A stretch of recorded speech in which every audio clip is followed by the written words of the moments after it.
Okay. We've got a lot to do.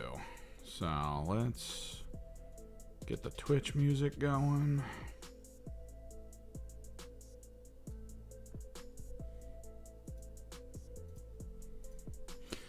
I say we've got a lot to do, but we're kind of disorganized a little bit. Yeah.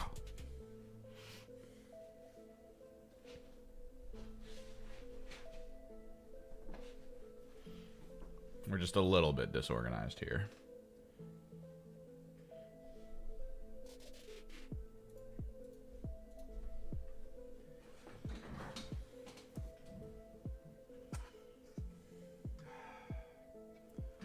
There was a few spots that came up on this.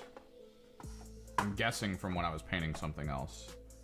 Some of the liquid hit it and created some spots that seem to be like dyed on now, so we gotta cover that up, which sucks because it won't come off normal.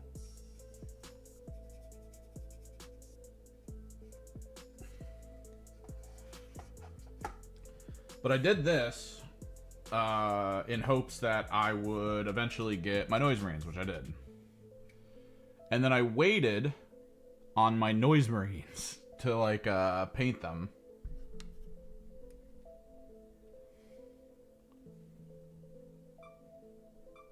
Because of the Defiler. And I was like, oh, I'll just order the Defiler and we'll just wait on this. I don't know what you guys have heard about what's going on with the Defiler. But, it's not really good. So, apparently this has happened before. Their shipment organization is, like, kind of busted.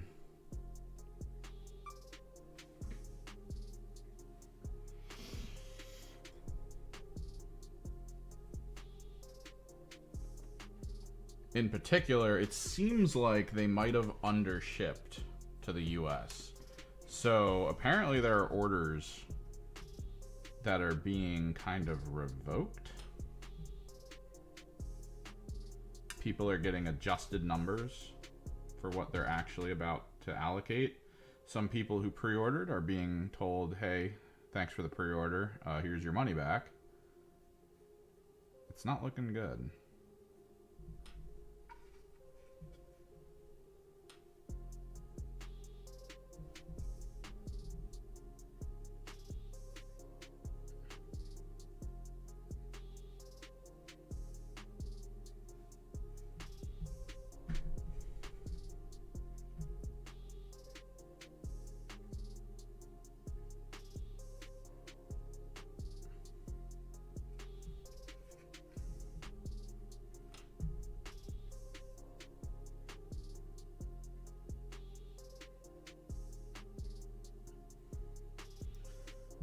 So that, the custom Defiler I built, starting to look pretty good in terms of, like, value.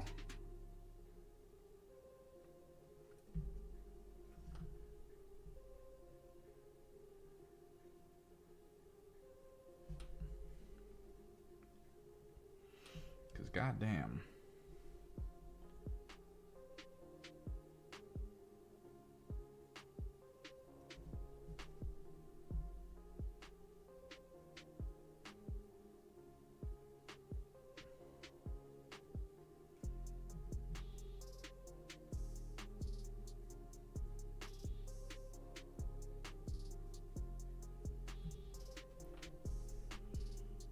It's not looking good for that pre-order, which definitely just sucks. Like, it just hard sucks. I put my name in a few spots because... So the way it worked, right? All right, let's do a rundown. Let's do a rundown of the day that Games Workshop was like, hey, do you want to order this? So normally... what you want to do is you actually want to go to a Games Workshop storefront, because the Games Workshop storefronts have kiosks that seem to update slightly before the website does for everyone else. It seems to be that they normally push the store updates but probably about like 10 minutes before the website updates. So I made a day of it. I had just played a bunch of games with my friends, and I stayed over there because his house is like 2 minutes from the store. You know, it works out. Let me double check how I'm supposed to do this part. I should probably just grab a reference rhino.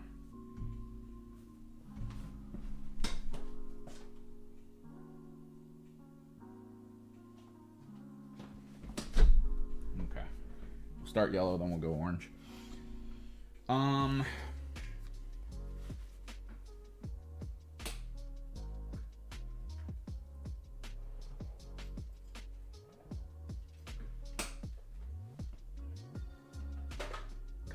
Find all this. Where's the chartreuse?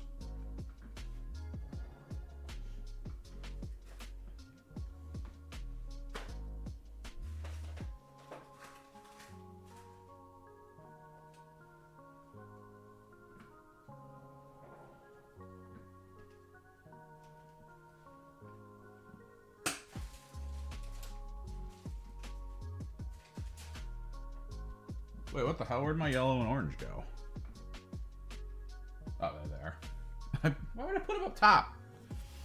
But yeah. So I'm there at the store. I'm the first one there. I actually showed up at store opening despite the pre-orders going live usually like 2 hours after the fact. But I know the guy that runs the store. I know how he runs the pre-order system. It's always first come, first serve. So if you walk through the door on a big pre-order day, like that day, he would look you dead in the eyes and go, "You here for pre-order?" And you go, "Yeah." And then he hands you a card with a number on it. That is your number in line. So I was number one, you know, first up, which meant I got to sit at the computer clicking refresh for about 10-15 minutes before we realized that the store kiosk did not update at all. Like, it just did not update.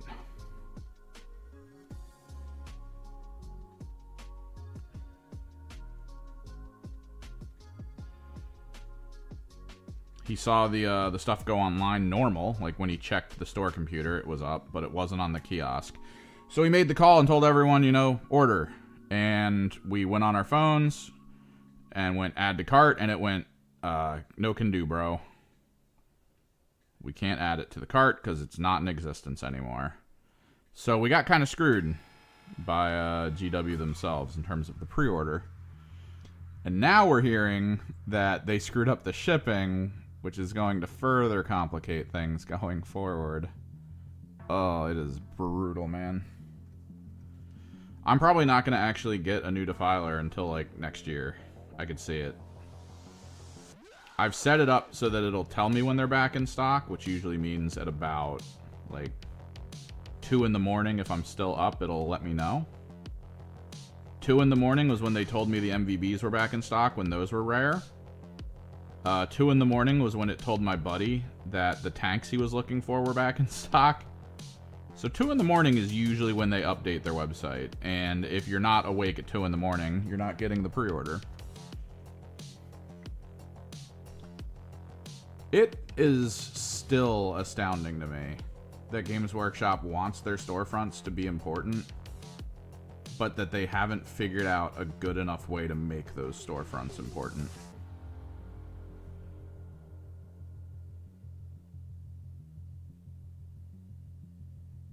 Like, if they could just straight up make it so that the storefronts go live with pre-orders a half hour beforehand, and then you limit the ordering per person even then to like 1 a person or 2 a person. Scalping, still a thing, absolutely. You can't 100% get rid of it. But the reduction, the absolute reduction in scalping should pretty much improve. Now, granted, there are a lot of people in a lot of places that have pretty thriving Warhammer communities, but they don't have a Warhammer store, so that could also suck. But maybe you just up the ability for local stores to get orders in. You do like a second wave. You allocate to every store at least like 10, 20, 30 potential.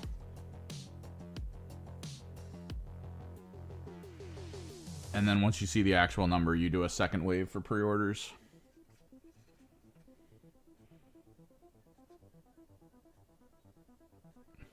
and you do that 24 hours after the initial order. I feel like there's just so many conceptual options that could be like at least 10% better than just, yeah, we make it go live all at the same time. We crush our servers with orders. We make it so that if there's even a slight mistake in the API updating for you, you're just screwed. Like, man, it just doesn't feel good to be like, well,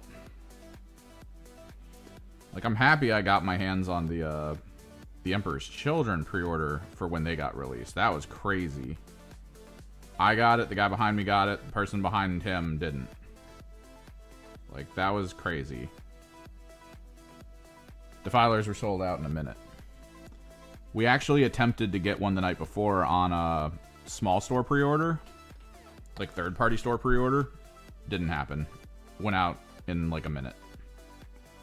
1 straight minute.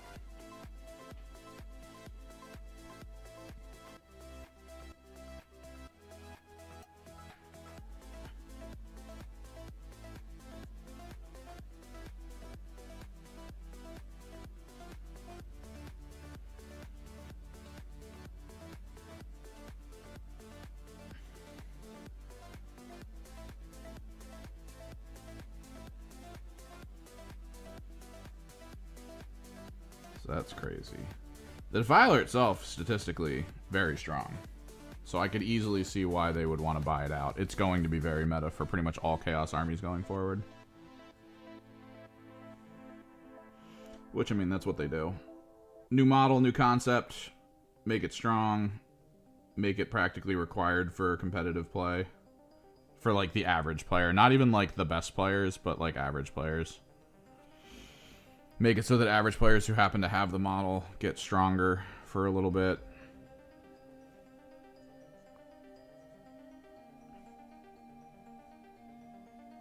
And then people who are actually good at the game still beat them with like regular stuff.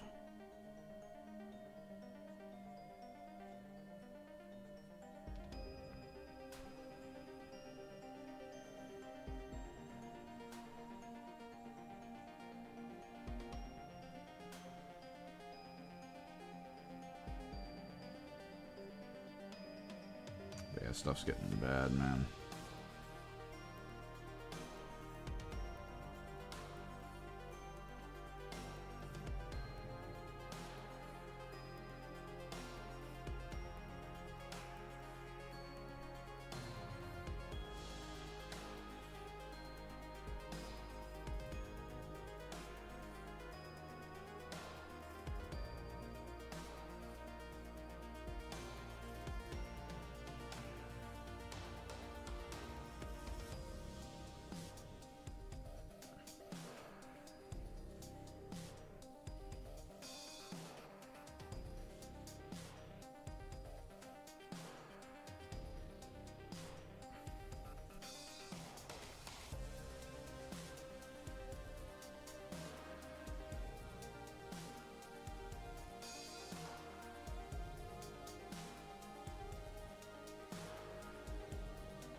I'm gonna be mad about the Defiler pre-order system for at least like 4 more months.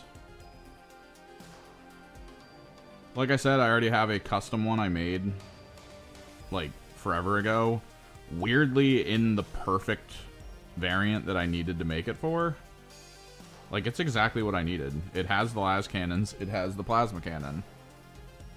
I did it completely by accident.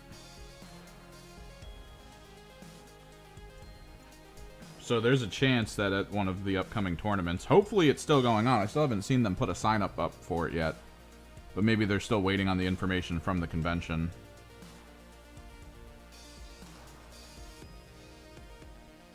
Another convention that I actually used to show at for my illustration work apparently gained a GT.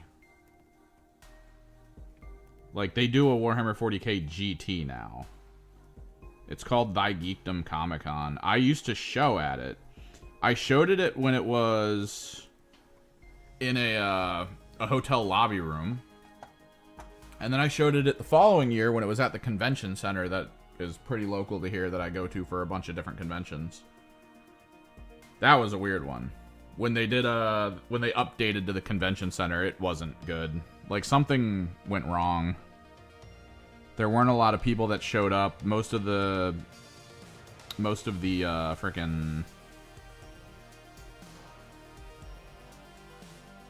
people showing, like, left by, I think, Saturday. Like, they did the Friday thing, and I remember sitting next to a bunch of people who were showing, who went, yeah, I mean, it's Friday, so I imagine people don't want to, you know, pop in yet, but we'll probably see a big uptick on Saturday, blah, blah, blah. And I was like, I don't know, man.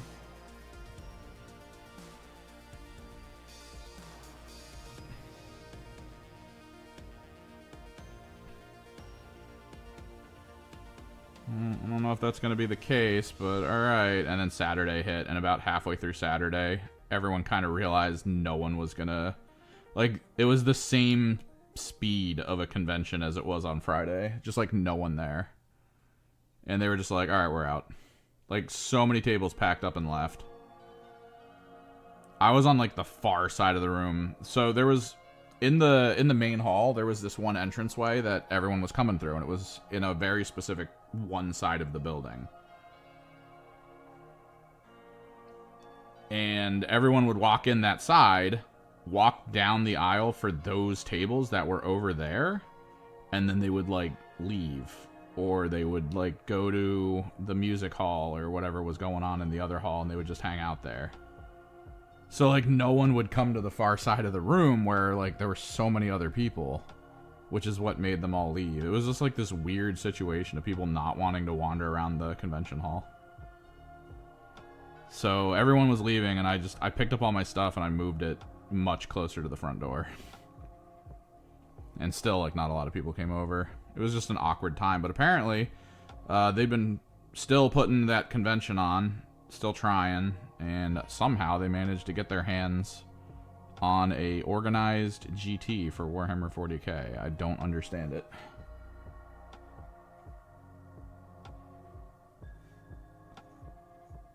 I was talking to the people in the local club about it. I was like, wait, they got one? They were like, yeah, we have no idea how.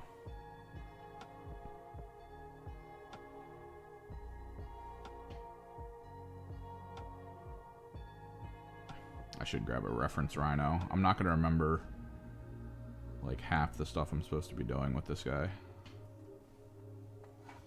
But that's the yellow-orange glow, so that's set.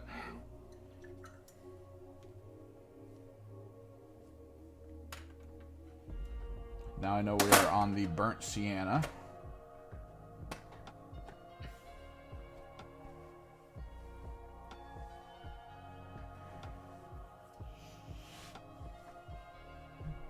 Ugh. How's everyone doing, though?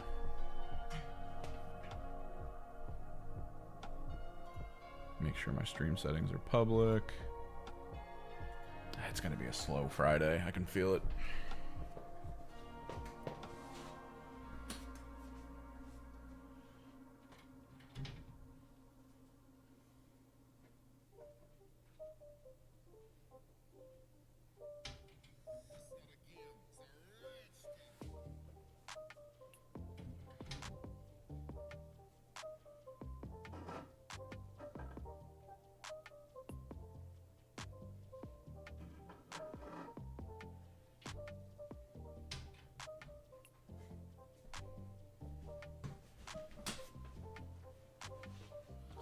I can feel it, chat. A nice slow Friday.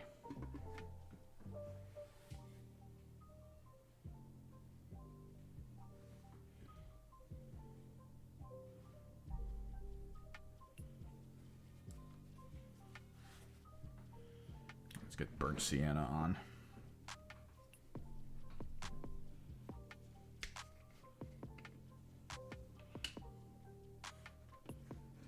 Did I not do the rivets in gold on this?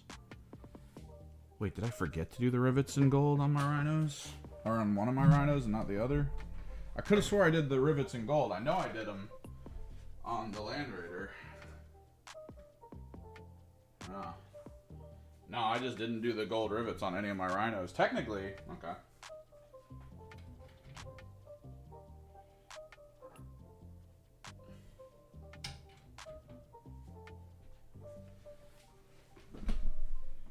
pull out my other Rhino, and we can actually gold up the rivets. That's fine, honestly. We do need to figure out, though, what I'm going to be taking to my buddy's house for a game. I got a game tonight.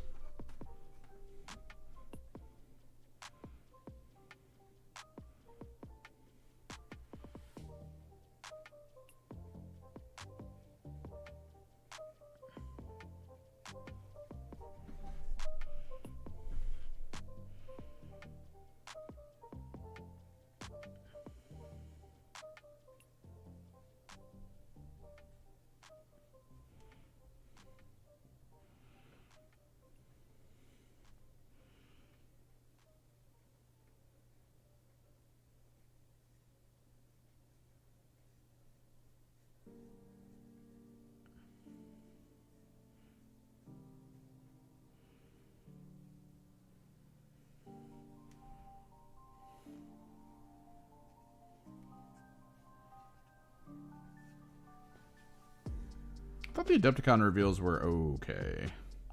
I mean, the main one, of course, is 11th. Like, that was the big thing.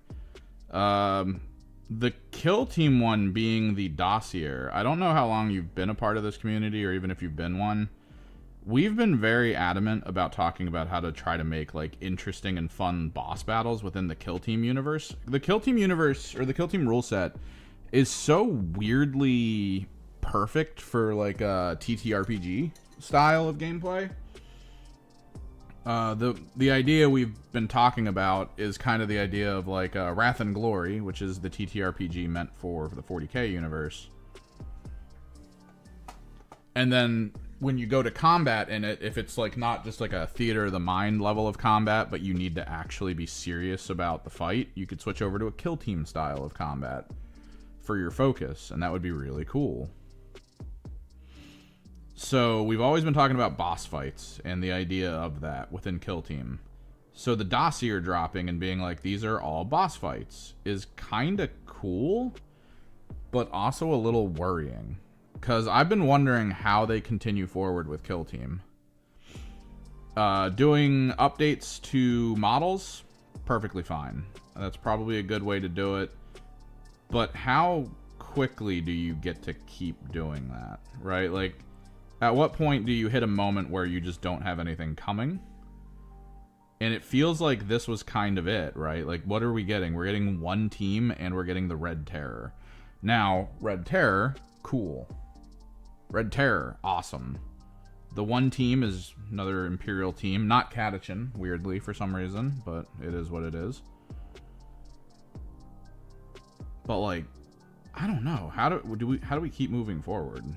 Like, how do they keep putting teams forward? How do they... Like, what's the next season gonna look like? Because they don't always put out, like, squads as updated models. Like, sometimes they have to do tanks, like they did the Defiler. I mean, you're not gonna have a Defiler kill team. Maybe a boss, not a kill team. So, like, that's... I don't know. We're in a weird spot for Kill Team, I think. Where it might slow down heavily. Or they might try to reassess the rules. To, like, be a little bit more open to just kind of being closer to the old Kill Team, where you technically made a team out of other stuff, which wasn't the best idea. Okay. Let me see. Okay. I don't know. But what else... What else did they do? Like, we can go over it.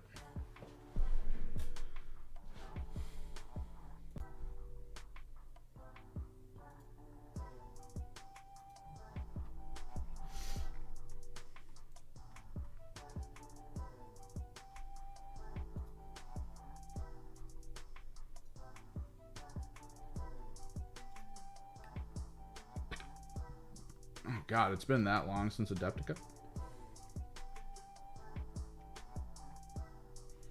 Thought they had a single page for this.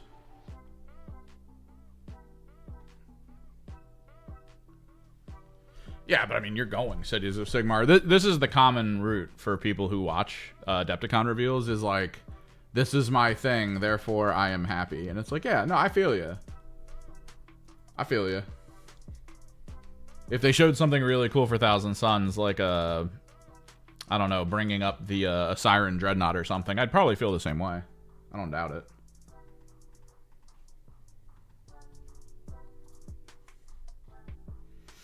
Oh, so here it is. Oh, are you getting a cog fort?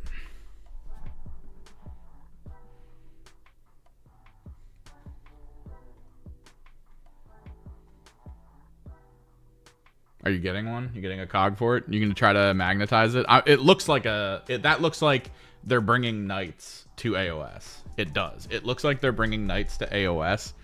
I don't know how good of an idea that is. Honestly, the best thing, if I can find it, I probably should just...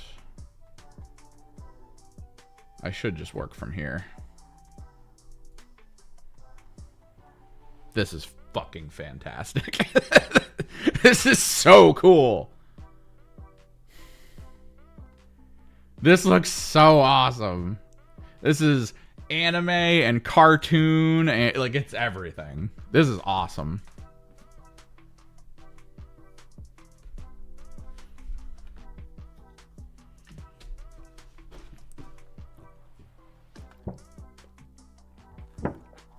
For some people, the hope is that this edition going forward is going to be sort of the re-emphasis on like this style of unit.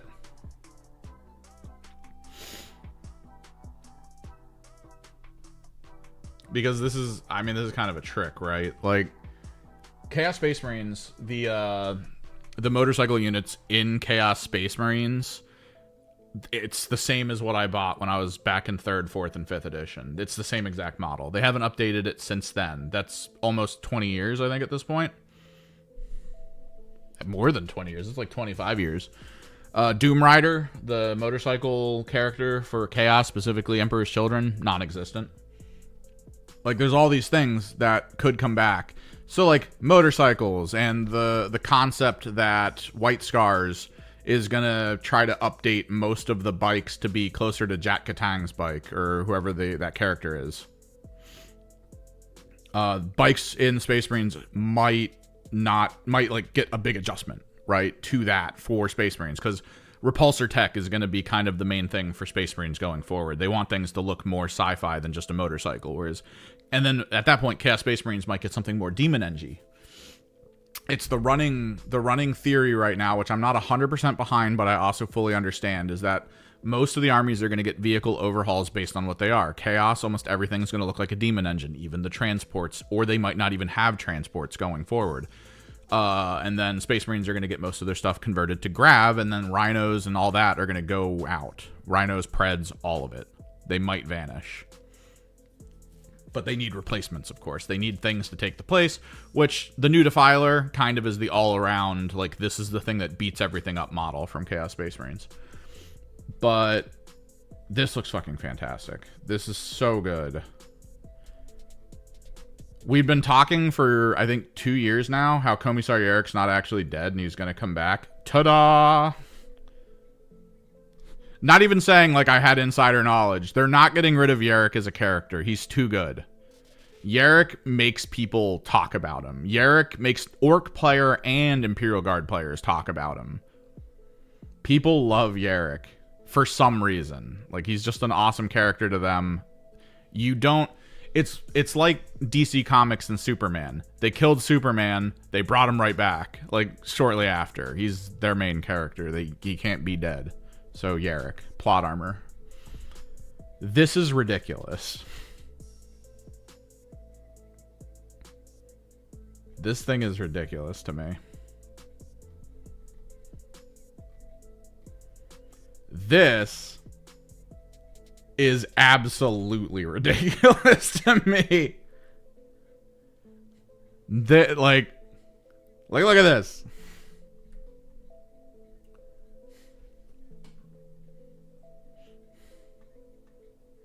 I wish Warhammer... I'm sorry they don't have a night mode, but here we are. This is ridiculous to me.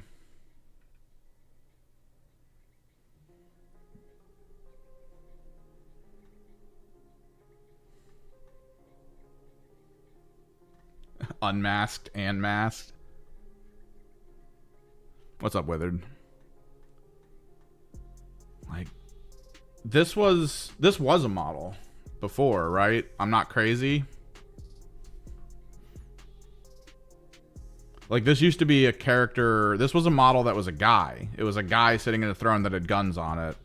And now they've brought it over to sisters. Like, these are basically knight legs. Just shrunk down. Looks like a flamer slash melta and then a heavy bolter. Cherubs. I hate the fact that cherubs are on these things. They suck to paint. Alternative in a helmet looks nice. The new centaur. IG players are always up good. Every single year they get like new vehicles, new people. Like, they're getting these and that character. Come on. Come on. Battalion box. But the issue, okay, a Games Workshop issue is that they always do this. Now, it's probably not that bad for Imperial Guard players. It's probably not that bad. But every single Imperial Guard player has, most likely at this point, a magnetized variant of this. They probably have enough to fill all current spots in their army that could have one of these in every variant. These are new. Why would they buy this battle box? Why would they buy this battalion box right here? They probably have a million of these. So, like, this is the weird thing about 40K is most likely whoever buys one of these, they're probably going to buy 2 or 3, and then they're going to box these up and try to sell them off separate on like eBay for tertiary markets. As long as that's your 3rd Dorn, that's fine. But, like, I know people who, like, this would be their 5th Dorn because they have, like, 3 Dorns and a Command Dorn or something, or whatever the hell the combo is. Can't you take 6 Rogals right now? Isn't there, like, 2 data sheets for one of the loadouts for Rogal? Like, the cannon is different between the two, so they're 2 different data sheets now. So you could technically take, like, 6 Rogals.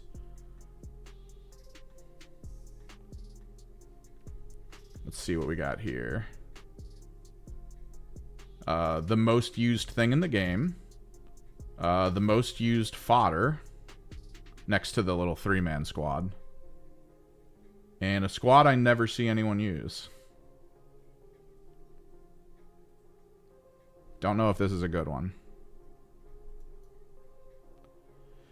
I want to see...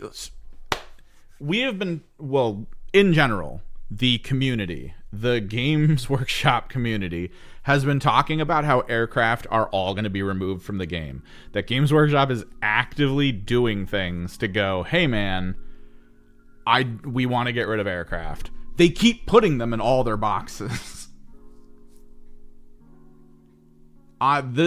This aircraft in general is the most interesting thing in my head for what 11th is potentially going to do. I need to see how they handle aircraft. I am a person that has 2 Helldrakes.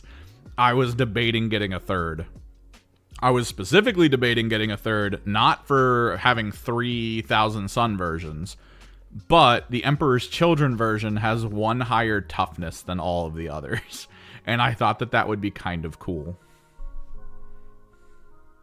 Especially for a vehicle that moves as fast as it does and can advance shoot and charge. So we need to see what the hell happens with aircraft in 11th. That's going to be a big thing. This is fun, though, because this is literally... This is a kill team. Like, they put a Black Star and a kill team in a box. Okay. This would be the... This is the box for the... What is it?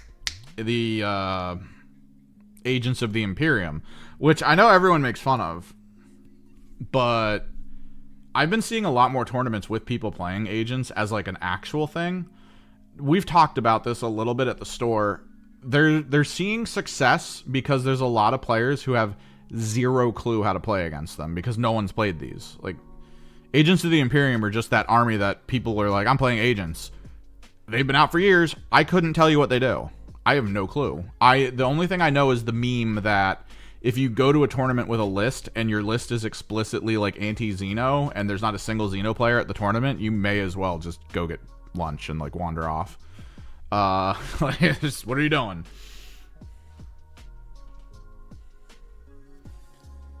But this is kind of interesting. It would be so cool to start seeing more aircraft. Not in the way we used to. To those who haven't played the older editions, apparently aircraft were very dominant. I want to say in 8th, maybe 9th.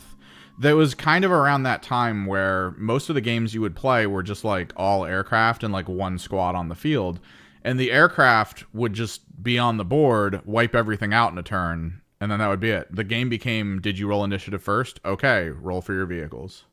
Move your aircraft around, bomb everything, shoot everything. It's all gone. Your opponent now has a quarter of his army left. What's he going to do going forward with a quarter of his army? He can't turn the tempo. It's over. So they started moving away from it in 10th pretty heavily by making aircraft kind of shit. But they also don't have enough rules in place for aircraft to be something that I would want to play because I would know how to play it. I don't know how they're supposed to work. Are they a footprint? If there's a building under this wing, can it not be that way? Like, how does this actually work? I don't know. And they don't explain it. So it kind of sucks. How do you move this thing down an alleyway? If the alleyway has one side where a building is up high enough, do you have to, like, go around? Like, it's just difficult to consider. And they don't explain it. And I've asked so many people who go to tournaments about this, and no one has a direct answer for me. So I just kind of say fuck it and do whatever. Like, normally what I'll do is I'll have my Helldrake in the backfield if I'm going to field it, and then I just put most of my army underneath it because it has a base that you can't set them on. But I'm guessing you can put them under the Helldrake? I don't know. This is awesome. More of this, please. I had a roommate in college who decided on playing orcs. This would be his team right here if he was coming back. If he didn't have his models anymore and he was coming back, he'd be like, I'm gonna buy 4 of these. Come on, we need more orc speed freaks. Come on. Who in chat's with me? Orc speed freaks? Anyone? You guys up for it? You guys up to see if you're gonna win or lose in one turn of the game? Come on, bring back Orc Oddity. Make it so that if these things move, you roll a dice to see if one dies.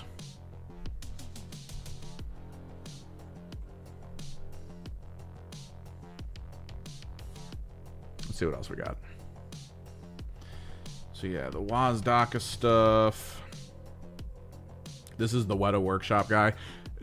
Anyone, why did they have to put nipples on this? Like, God, I hate that that these helmets are like, they're designed for you to wear. I guarantee you they're smaller than my head.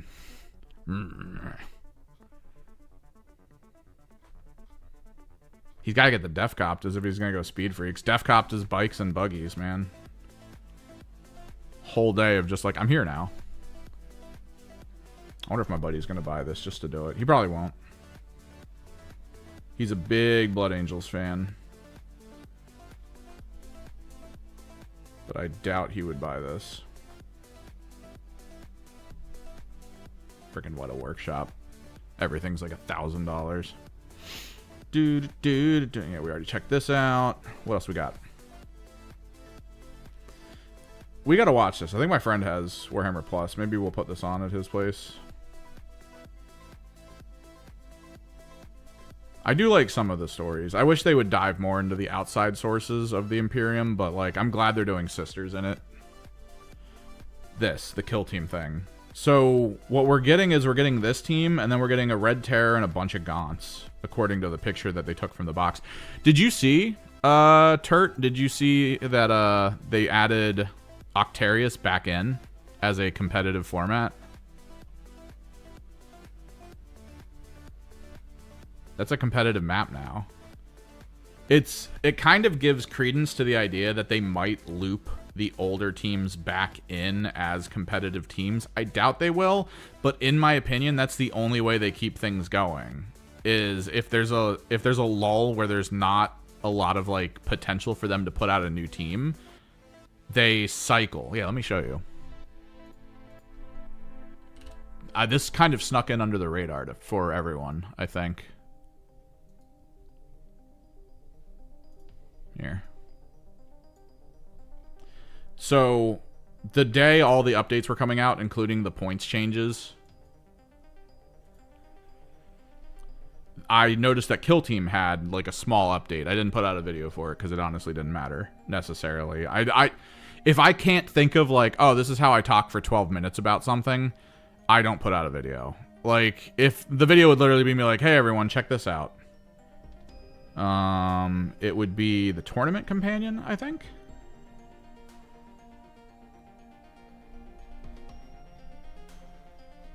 Here.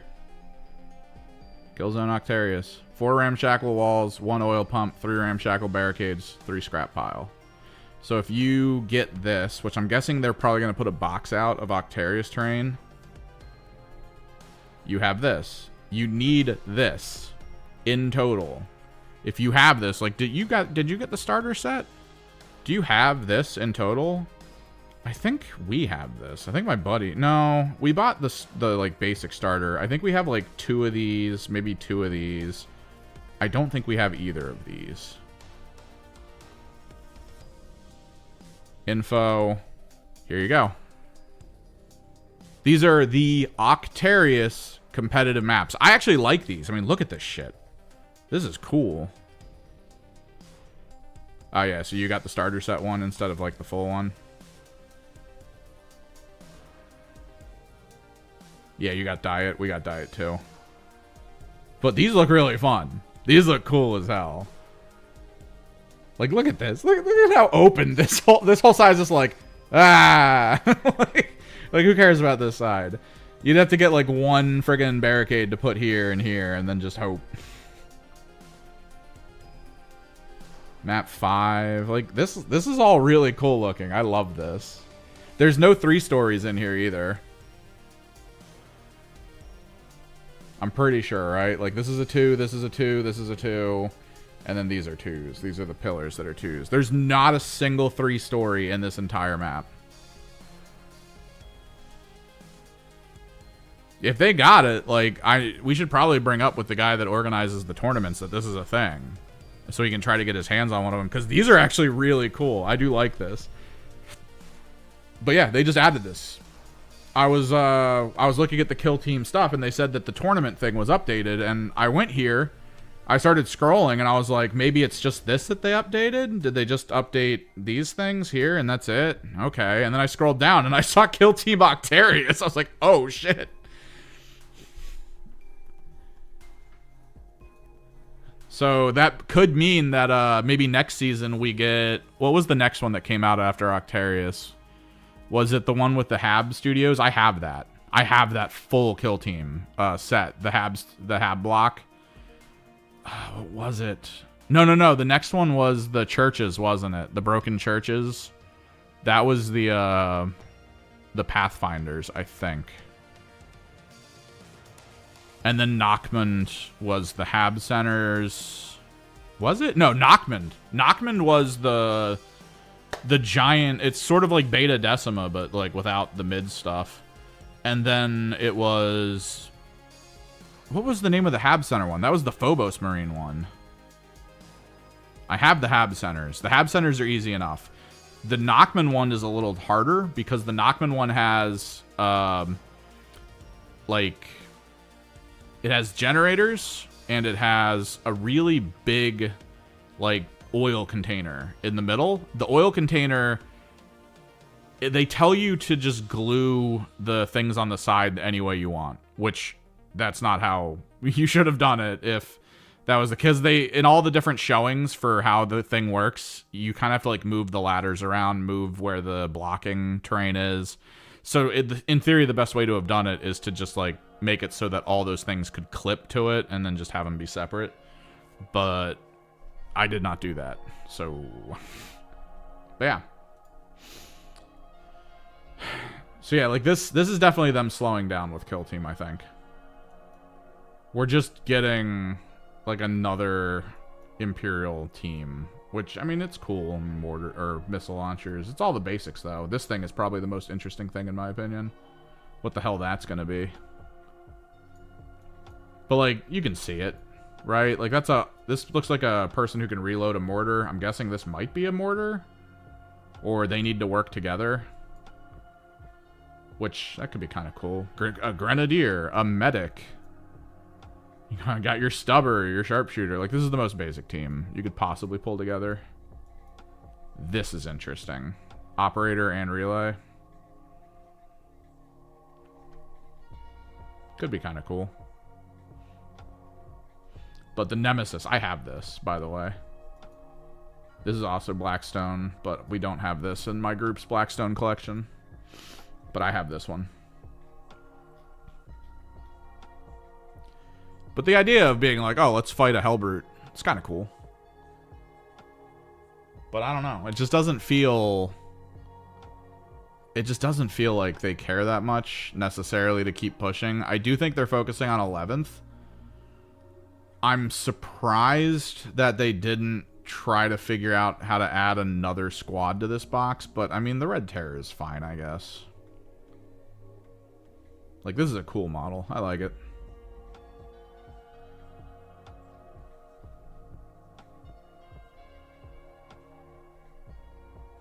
Although, I also don't like it. I don't like when the base decides, like, this is the kind of terrain you're in, right?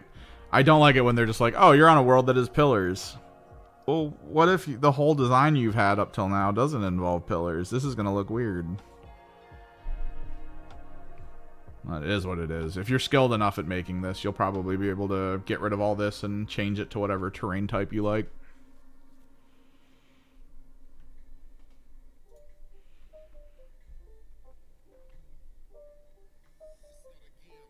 This was they updated, I think, the heavy bolters for the sides. These things are ridiculous. Look at these things.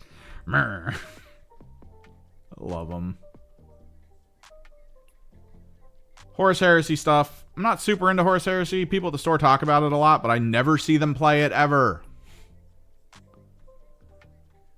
I've seen them buy a ton of it. I've seen them talk it up a ton. No one plays it. I did buy the smaller version of this tank to use as a Land Raider, which apparently a lot of people are doing because Land Raiders aren't easy to come by everywhere in the US right now. But it is smaller than a Land Raider, so I don't know what's gonna happen in 11th. If the 11th comes out and they tell me I can no longer use my Horus Heresy Land Raider as a Land Raider, I'm just gonna throw it out. I don't have anything to do with it. It's just sitting in my display case. But this, like, if this was slightly smaller, I would have used this. But the Land Raider is actually way shorter than this. No, yeah, the people at the local store just buy a metric ton of Horus Heresy, and they talk about it all the time. One of them painted like something like 100 Alpha Legion units in like a week. He had a very quick method, similar to the one I did with my Angels of Death. And like, yeah, he just finished painting them and was just like, all right. I've never seen him play a game. I've never seen any of them play a game. Heresy is weird. So the Lumineth stuff. This is Underworlds? Warband. I think this is yeah. I don't understand Underworlds. I love Underworlds, by the way. I love the way Underworlds is. When it comes to like games, there was a video game that came out not that long ago called... God, what was it called? Oh, no. My brain. My brain! Pull up Steam real quick, because I have it in my library, even though they shut it down technically.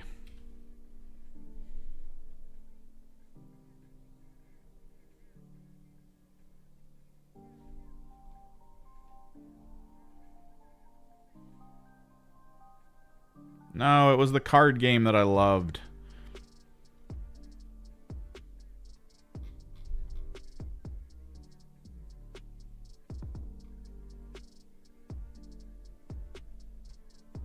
It's actually been now that I'm thinking about it, it's been a long time since this game was out. Pixel card game with tactics elements.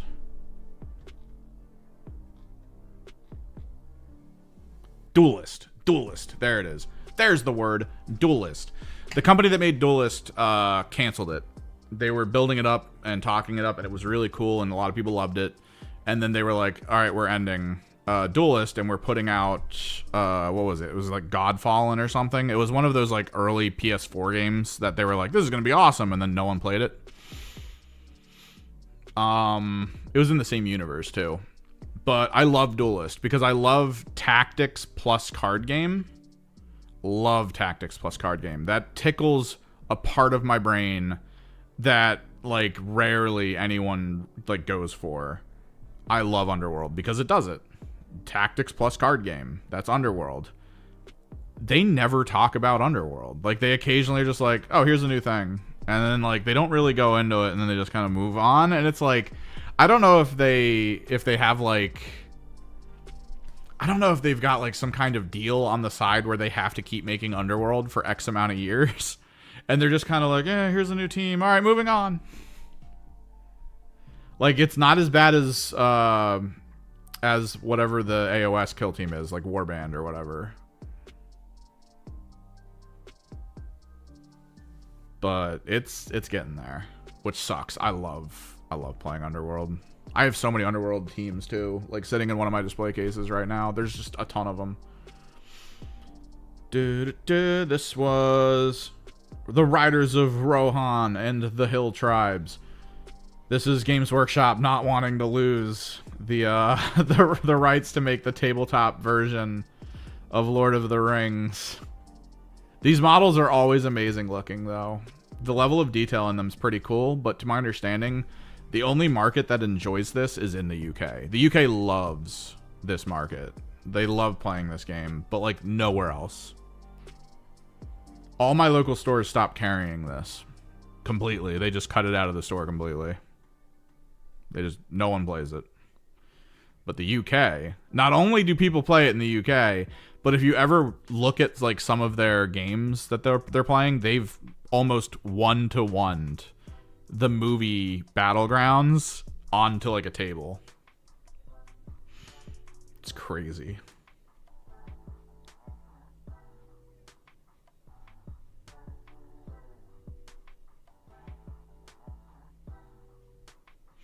Yeah, I mean, tactic card games aren't for everyone, but I love them. I'm actually looking forward kind of to the end results for the Gundam card game, because supposedly that's going to be a similar thing. Maybe? I don't know. I need to look more into it. I missed the initial launch day, which sucks. The US release of like the pre-release stuff where they give you some of the models and some of the cards, but they don't give you the full stuff for the actual tactics side of it.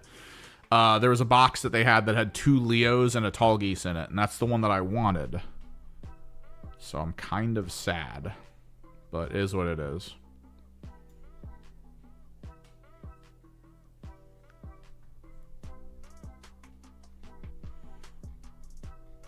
So here it is, the AOS Knight. You thought it was the Ogres, or the Gargants, actually. No. Brazil's got it?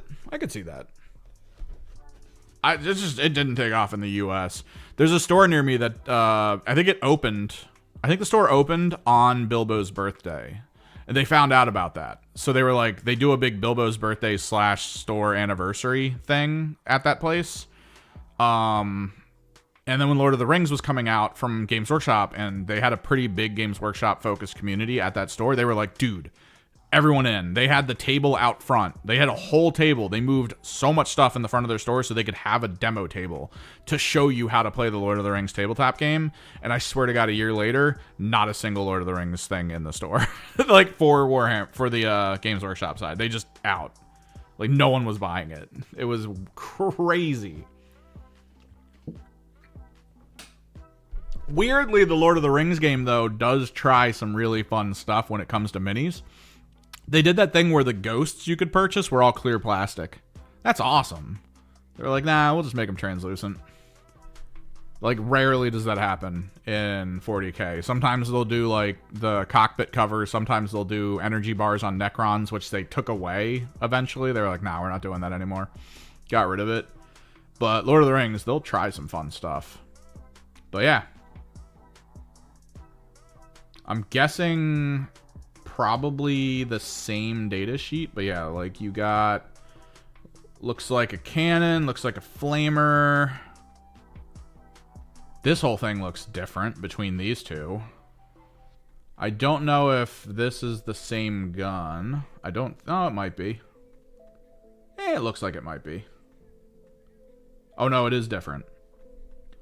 This has the forward lip. This seems to be snubbed. So there might be a difference in gun there.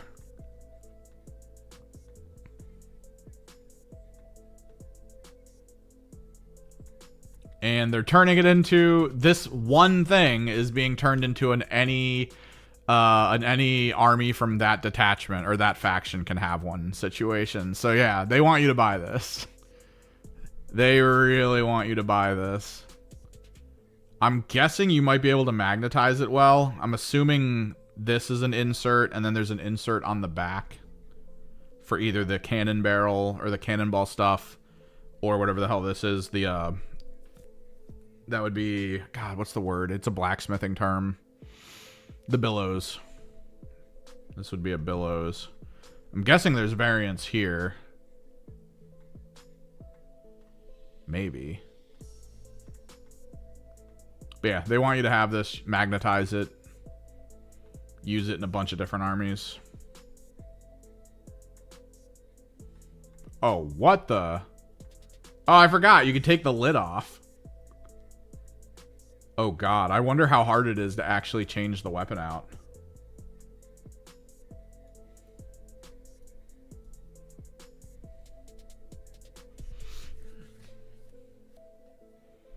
The Gate Gargant is great. I did like the Gate Gargant reveal. This is too much though. This is like Hal's Moving Castle of Murder. Like that's... it's so big too. Look at that thing go. The Griffin. Always. Their weird monster thing they do. Because the first thing you do when you learn how to perform magic is to take a bunch of animal species and just put them all together. It's absolutely the first thing you do. If this isn't Tzeentch, I don't know what is. Decent model. Decent. Yeah, this is awesome. I do like these. But yeah, you play cities, so I mean you're up good. You've heard the rumor though, it's called like Last World or something. Apparently story-wise, they're trying to get rid of all the realms and just make them a single realm. And it sounds weird to me what they're trying to do. I don't know what they're trying to do in AOS, but like a lot of people are saying the sound of it is like they're trying to do like a last hurrah thing, which is weird because, I mean, third just came out, and if they're about to just massively change it again, which I kind of get, like AOS doesn't get as much player base as like 40k does, of course, even though like I think hands down, I don't think there's a single person that would deny that the best models in the entire range, AOS. I mean, these models are just so cool looking. Like, what the fuck? Like, this is awesome.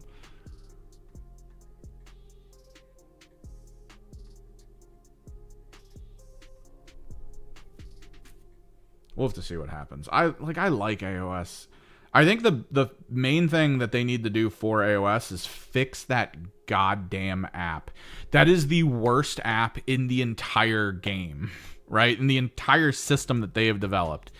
If you have the handbook, like if you have the actual handbook, the general's handbook, and you put it in to get the updated rules and all that, if you search for something in that app, I guarantee you're not going to find it. Like, it's all hidden. All of it. Everything's hidden behind like super sub menus. Like, using the handbook, super awesome. But you have to know where everything in the handbook is. I was at the Warhammer store when two people were playing. They were like, all right, we're gonna try to get some AOS in. We don't play it that often, so we're gonna try.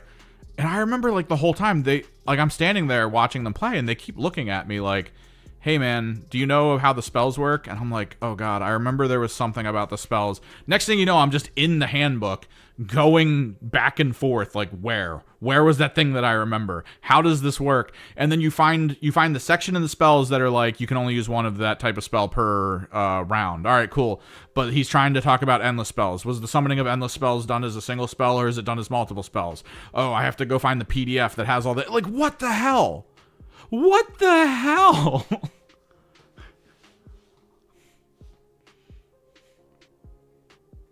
It's so bad. Because the endless spells, the last time I checked, those aren't even in the app. And those are free. You just get them. Why are they not in the app in like a good situation?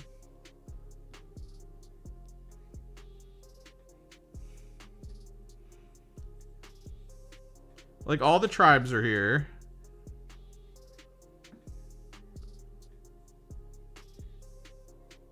It's all just faction packs.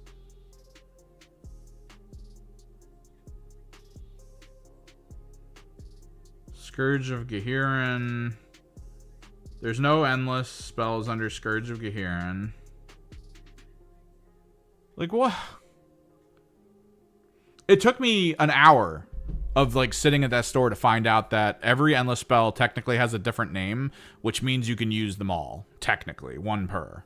So like, yes, you can do it, but then you have to remember who's casting who. I couldn't remember if only one sorcerer can have a single endless spell tied to him. You might be able to get multiple, but if the sorcerer dies, all endless spells considered to be attached to them vanish as well. So at the very least, that's there. And it's so annoying to have to remember all that crap. When the app could just make it easy. It could. If it just compiled it well, it could be awesome. That is the weakest part of AOS, in my opinion, is the ease of figuring out what the rules are. If AOS was as easy as 40k to figure out how the rules are and all the keywording and everything, in my opinion, I'd enjoy it more. I actually really liked a lot of AOS function. And 40k 11th edition sounds like it's getting a few things from AOS that I really liked. Sounds like it. We'll see if they actually do once the release happens. But yeah, you got your cities, bro. Free guilds. You gonna get some grenadiers, a little flamethrower.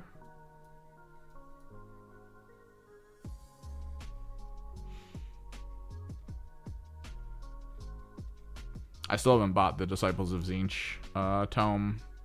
I should at some point. I don't know. I go to the store near me, and I was hoping that they'd have it, but they never do. They skipped the Disciples of Tzeentch release, and I don't know why.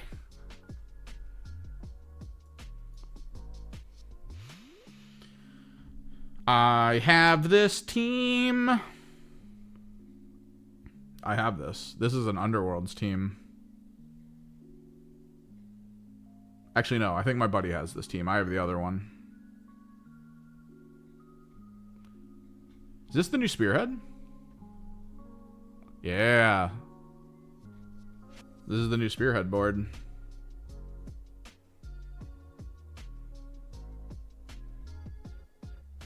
So it looks like the new Spearhead season has 4 points of power and then a central point.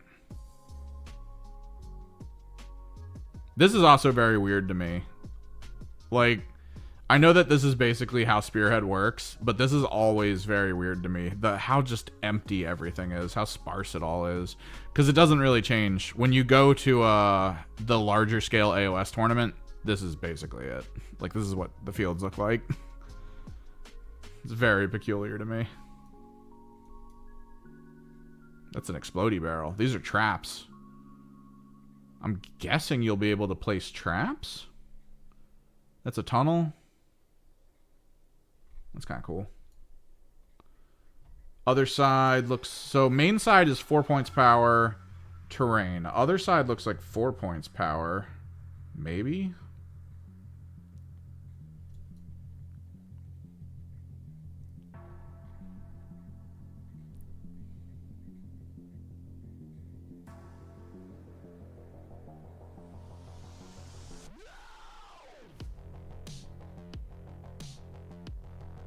Skaven. Guessing you're getting this one, maybe? Get your little Hound Pack, man. It's okay. AOS is always up in the air for me, though. I like AOS, but I also don't like AOS. I'm happy that it sounds like for Disciples of Tzeentch, they finally made it so the mortals don't suck. So that's kind of cool. For someone who has as many Zangors and Enlightened as I do, that's kind of awesome.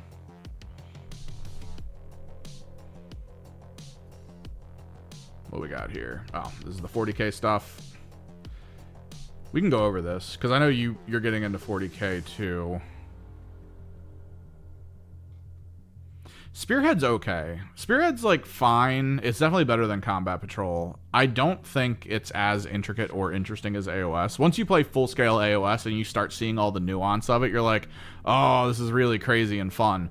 The problem is knowing all the nuance of it because, again, the app sucks a dick. Like, it just does. So, kind of the updated classic art box.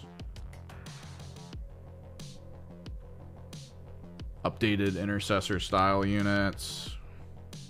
Kind of updated orcs. It's interesting. I know they talked about it for orcs. That orcs now, instead of being like you either have the pistol or melee or big range, that you have both now. There might be a shrinking of data sheets that are about to happen.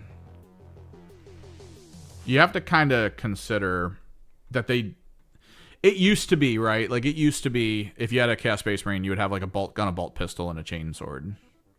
For whatever reason. I wonder if they're going to try to bring that back, where, like, Assault Intercessors and Intercessors might be considered the same thing going forward.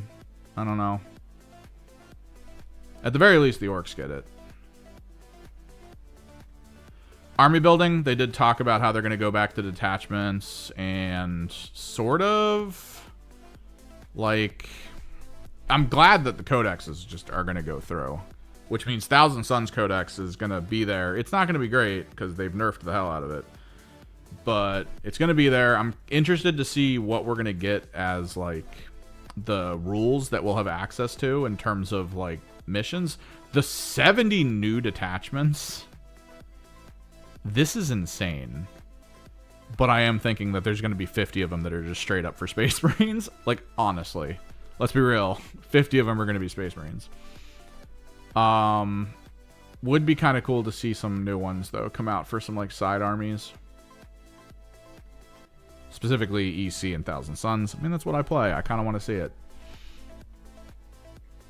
But it sounds like you're supposed to build armies by collecting detachments, and like you get like 3 points. We'll go over it in a second. There's a lot more. There's a lot of this in like the future reveals. Like they've been talking about new 40k again. They're bringing the hashtag back. This was a sad day. I wish I had this, man. Man, I wanted this so bad. Stupid pre-order day.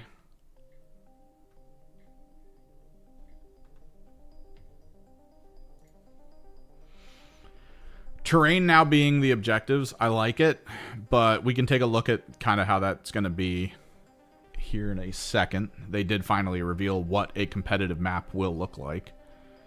Also, the way the terrain works with all of what people's talking about, it being, instead of it being armor, it's more ballistic skill related is kind of cool. The fact that it does seem to be ballistic and not hit rate is kind of cool, which means they might be balling your hit rate all into one stat. Whether or not there's going to be a minimum maximum to that, I don't know. But it could be kind of worthwhile, because there's not a lot of like defense things in 40k. Like there's not like a big breadth of them. Usually it's like, oh, I get my -1 to hit and I can give myself guaranteed benefit of cover, and then your opponent goes, well, I turn your cover off and I get all these rerolls and I go +1 to hit, and it's like, all right, cool, so just roll it out, I guess. like what are we doing? There's zero value in it, but if they start making like more thoughtful defensive options a thing, that could be kind of cool. And I guess get ready for knights mostly hitting you on 2s going forward, because apparently towering knights will have plunging fire, and plunging fire is +1 to hit, or +1 to your ballistic skill rather. And most knights that I own hit on 3s. So unless they're going to make them all 4s for some reason. It sounds like what they're going to do, though, points-wise, is try to make it so that if you want to be a successful Knights player, you're going to have, like, one big Knight, figure out how to get, like, a ton of medium Knights in, or, like, a handful of medium Knights, like the new one that's coming out, and then, like, a couple Armigers as, like, run around and do stuff kind of units. Because those won't get the +1. Picking targets, charging. This was one of the AOS things. When you charge in 40k now, you don't declare a target. So that's the AOS of it, is just roll the number and then see what you get and then decide where you want to go. It's a massive buff to melee armies. Massive buff. The ability to not even need to call like dual charges or anything. It's just, I love it. Just being like, all right, this infractor squad's charging, and then just roll dice and get like a 12 and be like, oh sweet, I can go over here now instead of over here, which is where I would have gone had I rolled low. Like seriously, there are enhancements for infractors that say movement, you can move through enemy units, right? So if I'm an inch away from you, staring at you, and I roll the dice to see if I'm going to charge and I get a 12, and then you have a unit 12 inches away on the other side that I'd prefer to go to, guess where I'm going? Your screening squad, no longer a screening squad. Jump pack troopers, massively powerful in this style of gameplay. They'll be able to go wherever the hell they want. It is kind of crazy. Speaking of which, the boss knob. Little cartoony. His arms are tiny. Is what it is. He's okay.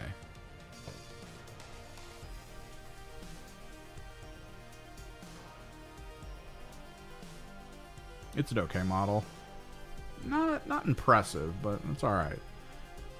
This is what I was talking about. Detachment points. The fact that you have 3 detachment points. The understanding I have in this is that there are some detachments that'll be like, you need to spend 2 points.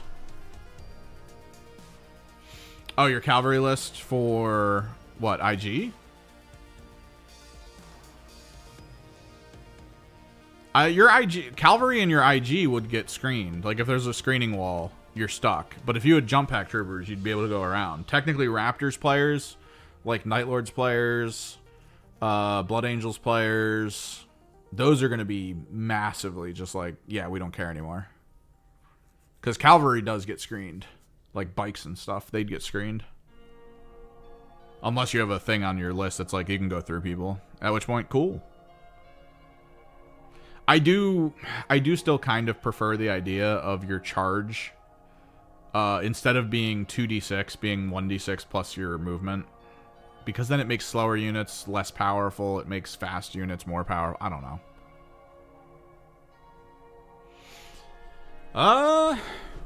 I mean, Meltas are okay. To my understanding, the Melta Lance users, the way you're supposed to use them is send them in, get 1 kill, die. Like, you have to be okay with the death afterwards, because you're gonna die. You're gonna go in, you're gonna get a kill, you're gonna die. That's how that game's gonna go for you. It used to be that you would then go cool and then bring them back and then just send them in again.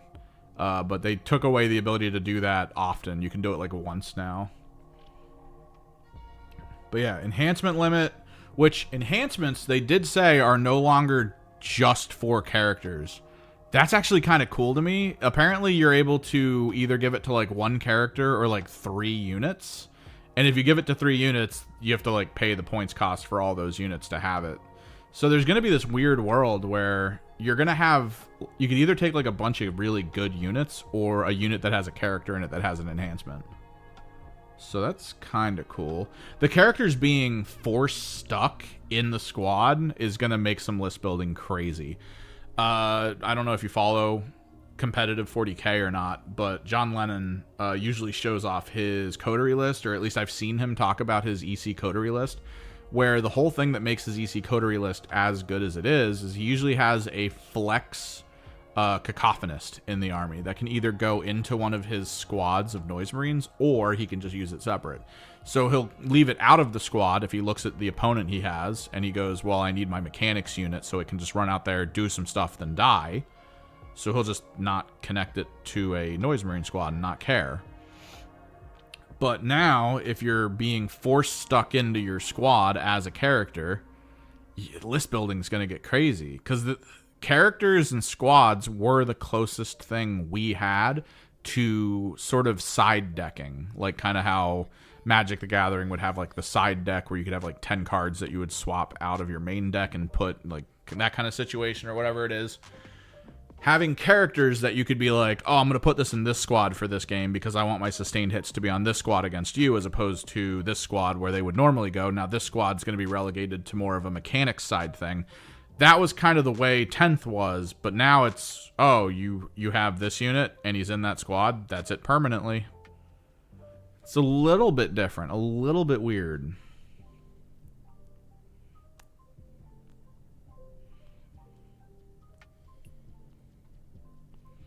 For example, dedicated Raven Guard aficionado that might like a detachment that entirely focuses Phobos clads as his infiltrators. Such a detachment would offer you enhancements and stratagems that are laser focused on the units you love, combining it. This is going to be interesting.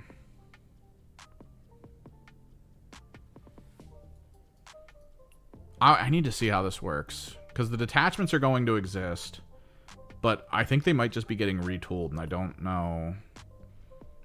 God, it's like, what, 3 months before 11th? And then we'll finally be able to see what any of this means. And then a tournament will happen shortly after it gets released. And we get to see the scramble. We get to see the forge of people who are just like, new rules and a tournament soon. Oh, crazy days.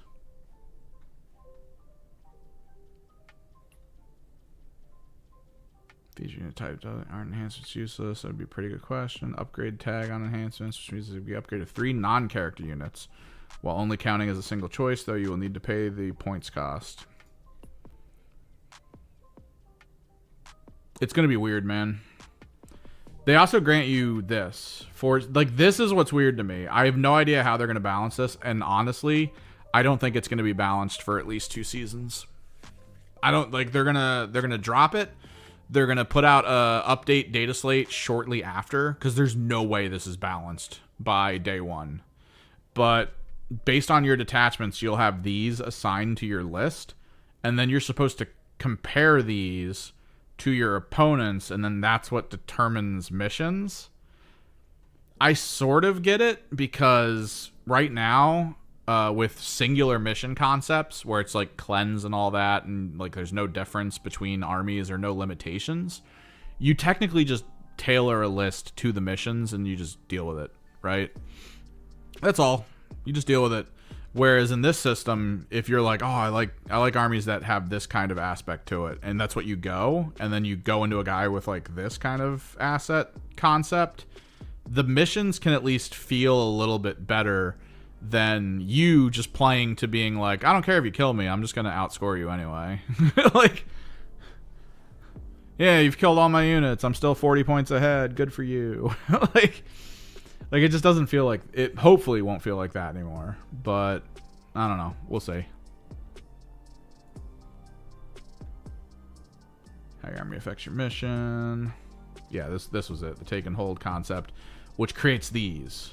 So, like, if your opponent is disruption, which you might be able to get more than one disposition, but you would get this mission. So you have to deal with this because your opponent is a disruption opponent. Which is kind of interesting, in my opinion. It's a little bit more interesting. They're going to screw it up. They're going to screw it up. It's going to be like friggin' the 40k twists that they were all proud about that they got rid of within like a month of them dropping. No one likes these. Let's turn them off real quick. Uh-oh. So that'll be crazy. Supposedly you can choose them, though. There's, to my understanding, there's going to be a deck of cards that are, like, more general missions. But then you'll be able to, like, choose, like, an overarching mission based on your opponent. So that could be kind of cool.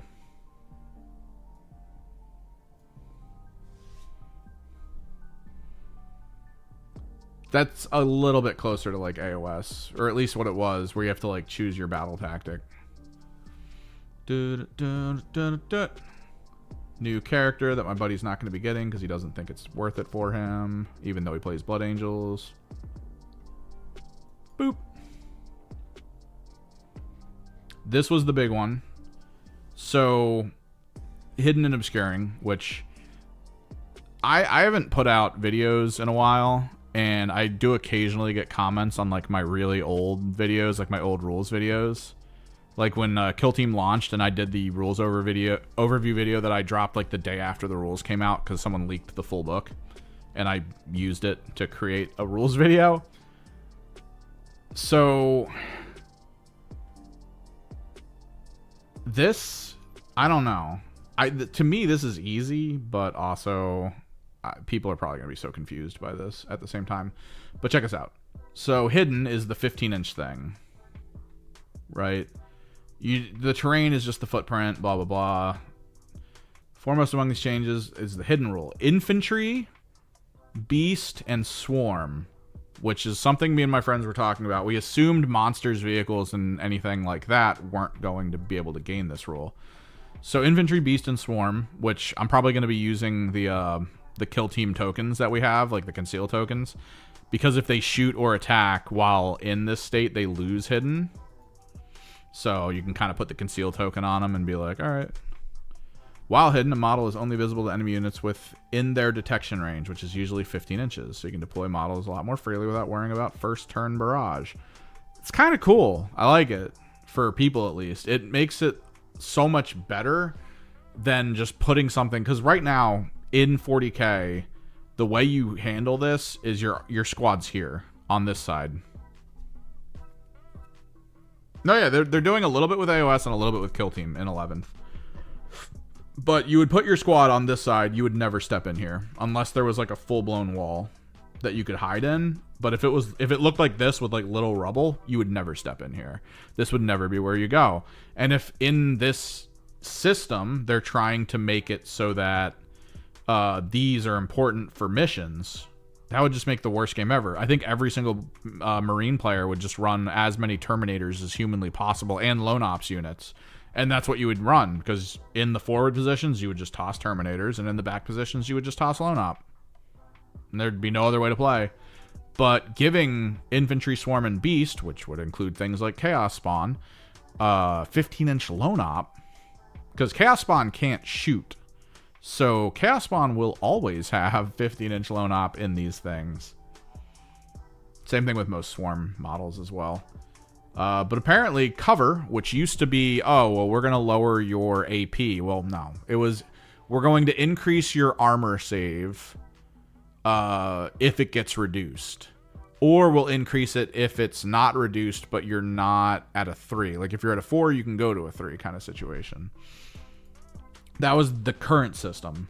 Now, they say that they're going to adjust your ballistic skill. In current 40K, ballistic skill adjustment is rare now. It's always hit rate, because hit rate is plus minus. That's it. It's plus minus 1. You can go no further with hit rate. So ballistic skill, very rare. But if ballistic skill is changing because of this, either ballistic skill is going to become the new plus minus for hit, or the hit plus minus is still going to exist, and then this is going to further it, which could be kind of cool, actually.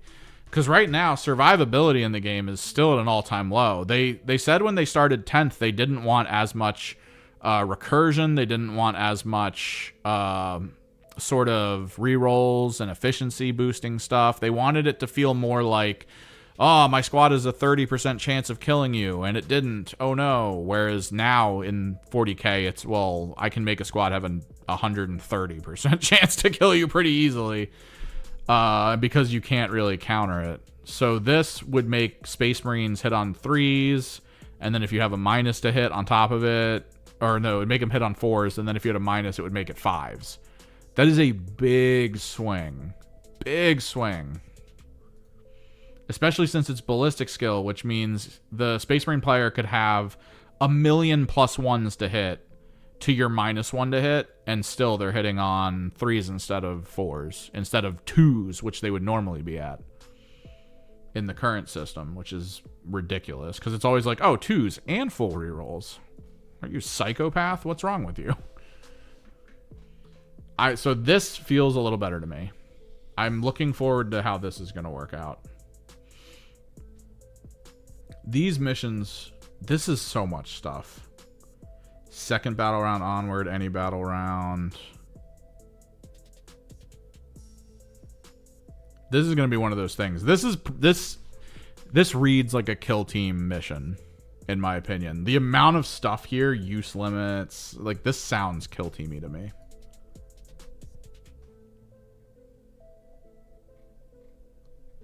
But these are the maps. And if you have a CNC machine and you're planning to play 40K, definitely come here because just do this. Just get these. Get them pre-cut. Do whatever you need to do. Get it all pre-set up. It's fine. But this is insane. They're packing more terrain on the field, which I like. It's not big terrain necessarily either. I think compared to what's currently there are 2 baby. No, there's 4 baby. So 1, 2, 3, 4. There's the 4 baby. There's usually 4 big and 2 medium. So there's the 4 big. Technically, the 2 medium could be like these next to each other. But then they're also adding small slivers. I think 2 small slivers and 4 big slivers. So we're going to have a ton of terrain. Depending on how vehicles move around, like I said, if they can freaking tell us how aircraft work, this is going to be very hard for a lot of vehicles to deal with. Like, look at this. Look at this gap right here. You want to tell me how a Land Raider gets through that? Look at this map right now. Where do Land Raiders go? What does the green mean? Do they say anything about that? I'm guessing. Green is stuff that is above 3 inches. Yellow is most likely the through. So technically, this is a small. You'd need 4 small, 4 large. No, 4 large, 2 large right angle triangles. Oh, there's triangles. 2 large right angle triangles, 4 mediums. I'm guessing these are the 4 mediums, so 4 inches. Where's the triangle? Oh! This is the triangle, isn't it? Is there a map that shows the triangle not like this? No, there's not. This is a triangle right here. These are 2 triangles shoved together. That's crazy. But this is 4 inches right here. So if you have a tank here, and the tank is like 8 inches long, you need to literally be against this wall in order to have your ass be on the other side of this wall.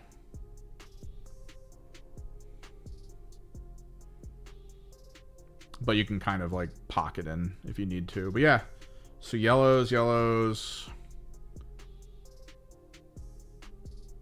Okay. It's not the worst then for terrain, I guess, for vehicles. Because you could go this way through here, but this is blocks, so that's kind of nice to come through and then not be able to immediately go through. Or you could start on this side, get this way, go over top, be in here. Just sound like a dreadnought to stand in here.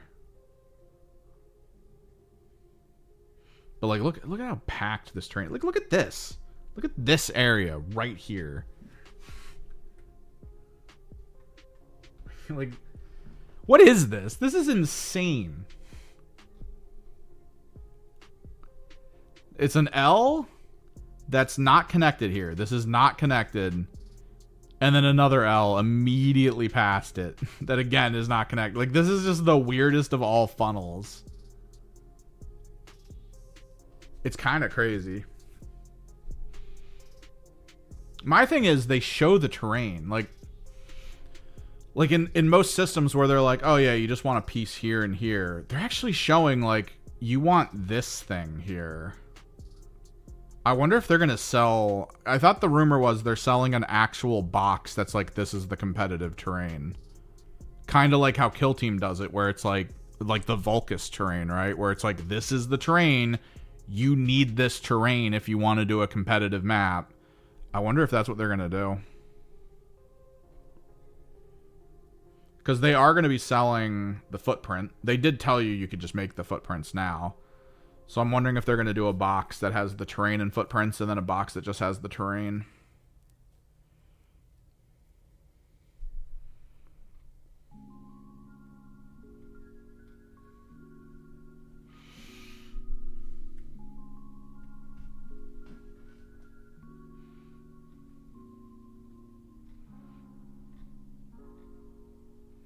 Specific battle in mind to help ensure a balanced match whilst performing the story-told mission, whether you're playing World Champion or on a kitchen table. Playing casual friends with games, you're welcome to set up terrain you like. Yeah, of course. In this map, there are a number of long, thin terrains. Since they're still obscuring, they create new opportunities for different types of terrain units. I do like that. The thin ones, the addition of the thin lines makes me happy.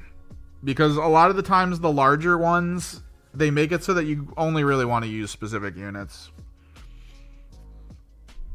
Like, there were people who talked about how the layouts in like the UK tournament scene, the way that they have them laid out is a little bit better for larger vehicles than the US ones. So, like, I don't know, maybe unifying in this way, like this I feel is good for a War Dog. Right now, if I were to run a War Dog on the other side of like one of these pieces of terrain, it feels weird because him sitting here means he has to be basically like kind of on, but mostly on this side if possible. It's just, I don't know, it feels awkward to move them around. Whereas this, like, you just drop a War Dog here, he could be easily here next turn, like, no problem. Just it just works. Thin ones feel right. But yeah, the ballistic skill. And then the plunging fire, if you're up a story, I guess. Take advantage of plunging fire. Effectively canceling out benefit. They want people to go to second floors now. For the +1 ballistic. Which is pretty cool. But the fact that towering is built in with plunging fire is insane. Like, despoilers already shoot 36 times hitting on 3s. You're about to make me shoot 36 times hitting on 2s with a despoiler? Okay. I guess you want me to just obliterate things. Fine. Absolutely wild. The 15-inch loan op, though, could help. That's something I really didn't like about playing into Knights recently, is that they have their units that just sit back and don't need to move forward, because the moment you do any mission, you're dead.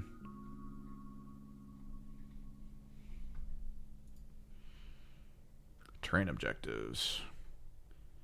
How how OC works, very similar to how OC used to work. Same way, pretty much. Although they do say that it doesn't set you to 0, it sets you to dash. I think currently it says it sets you to 0, but setting you to dash might do something different. I don't know. Between 5 and 6 objectives, which is really crazy. Horton massive craters. Welcome to mark them with 40mm bases. Should the mission require, you might need to defuse a bomb, for example, or pick up and move relics while running around a crumbling cityscape. Oh, dude, this is so kill team right here. Could you imagine doing the pick up the objective missions from Kill Team in 40k? Holy shit. I wonder if they're going to limit who can pick it up, too. The last thing you're going to want is for me to make Fulgrim go out there, pick a unit up, and then just move 16 away so you can't get it.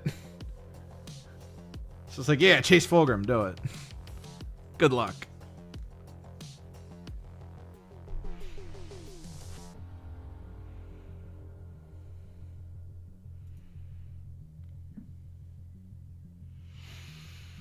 So yeah, new 40k. New 40k, looking forward to it. We were talking at the beginning of the stream when no one was here. I don't know who's heard, but supposedly this pre-order, the pre-orders that came out for this day, you better check if you ordered something. You might want to recheck and verify you're going to get it. I didn't get it because their website was completely borked that day. So me being at the store to pre-order this guy ended up with me getting none of them. I wanted two. This is an insanely good model now. Like, the stats on its card are beyond impressive. Like, this is going to be a mainstay of any Chaos Space Marine army, I think, going forward. They're going to try to fit at least, like, one in. It's just too good. But yeah. The website, when we were at the store, didn't update with the pre-order page until well after they were all sold out. And then, apparently word was, like, late last week, was, hey, the pre-orders are borked. You might not be getting yours. So, not good times. This is going to be a very rare model to get our hands on. Yeah. Back to painting. Rant over. Although if we still want to talk about stuff, I'm down for it.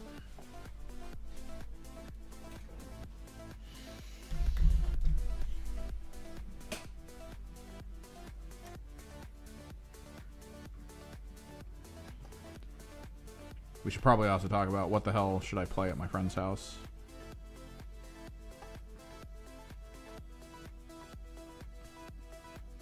Okay.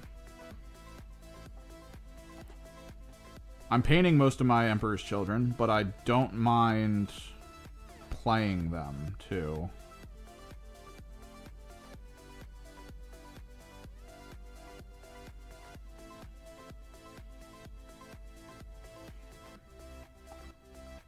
But I got a game tonight. 2v2. Or, yeah, 2v2, 1k points each. Combined forces. One of my buddies plays Death Guard, which means every time I play Emperor's Children, I'm the saddest human being in the world. That is one of the greatest and easiest matchups of all time, is just going -1 to hit and screwing me over. Or I go Carnival. And I hyper focus on Noise Marines.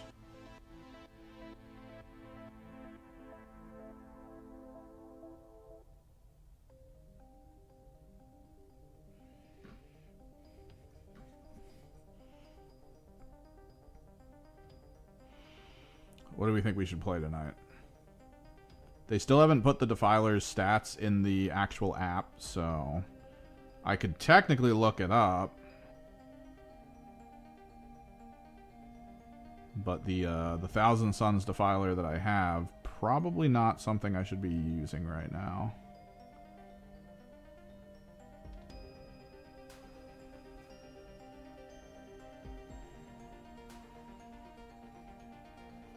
So what do we think I should play tonight? I have access to almost everything Thousand Suns. I have access to some things Emperor's Children. Well, a good chunk of things, honestly, if I'm being serious with it. I haven't played Carnival into my friends yet, so I'm thinking of doing it.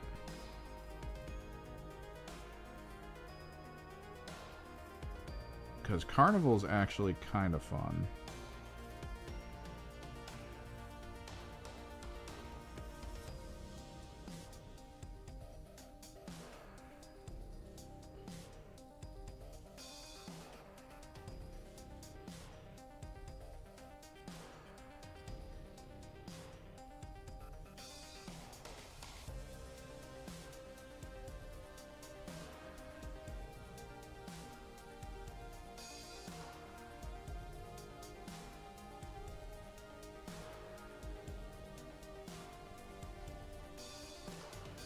This is a Rhino for my Emperor's Children. Despite it being one of the worst attachments in the game, I actually do kind of really like Rapid Evisceration. But I also play Mercurial, which can be played in a very similar fashion to Rapid Evisceration. So I need a third transport for it.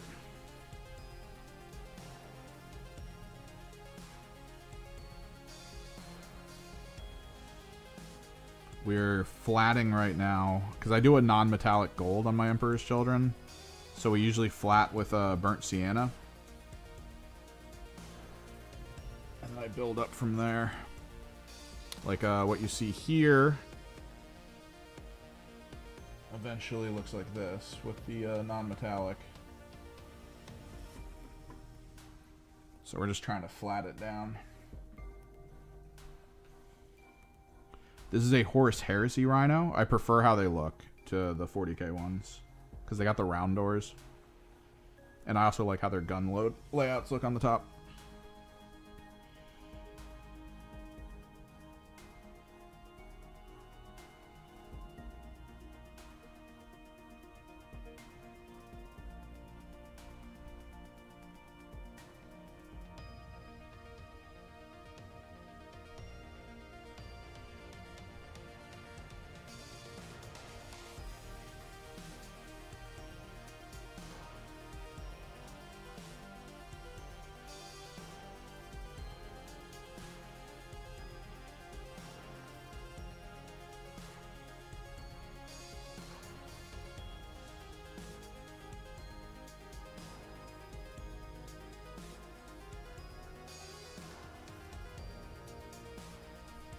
Yeah, we are still in kind of the holding pattern of trying to at least get a good chunk of my possible Emperor's Children choices together. I do like them as an army. Thousand Sons are still like my bread and butter, but I don't know. Something about Emperor's Children just makes me happy to play. Even though I lose most of the time, I'm still just like, yeah, I did it. At the very least, because of the speed of an Emperor's Children army, there is a layer to it of just being like, well, at least we got to the end of the game in like 20 minutes, right? Do you guys still meet at the one person's house, like occasionally to play, or is it mostly just moved over to one of the stores?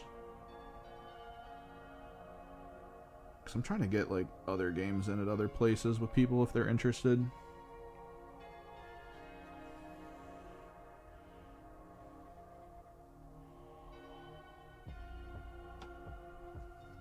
Yeah, I don't know if he's still doing it at his place. I know he was trying to for a little bit, but then I kept seeing on their Discord, like, he was pretty consistently like, I can't do it this week. So I don't know if that's kind of fallen apart just due to life. Which, I mean, yeah. No shade. I'm not going to throw shade on that. Life do be life.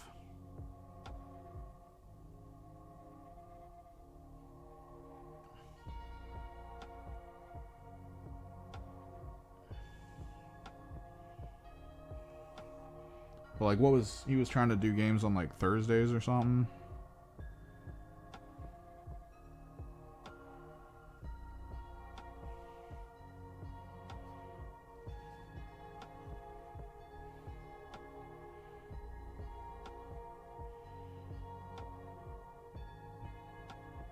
I know he was doing Kill Team, but like a bunch of his friends were also getting into 40k.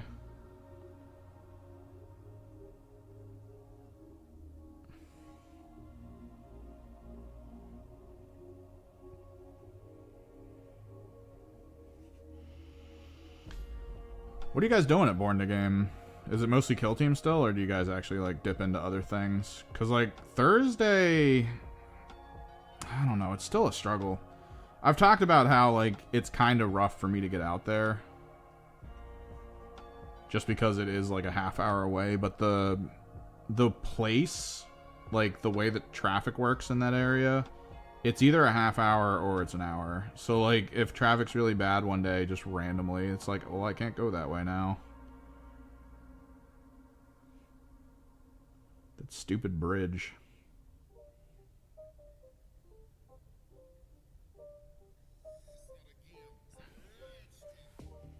Okay.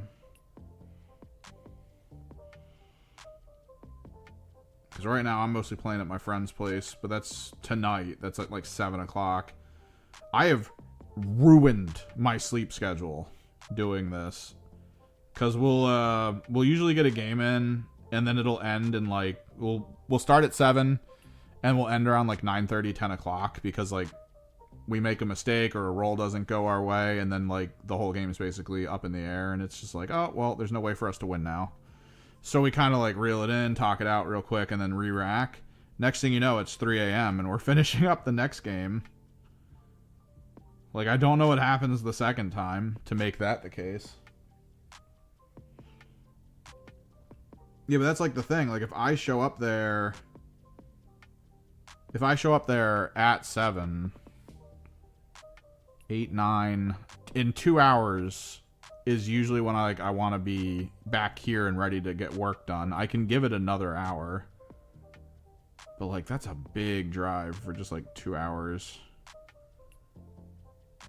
Like, I love driving out there for tournaments just because it's, like, a full day. There's still the store near me, although that still is a weird place to play. It just doesn't feel good.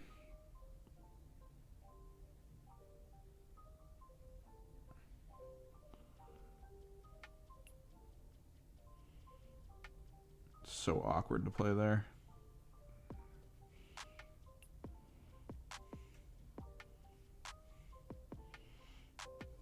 So that stays purple. Yeah.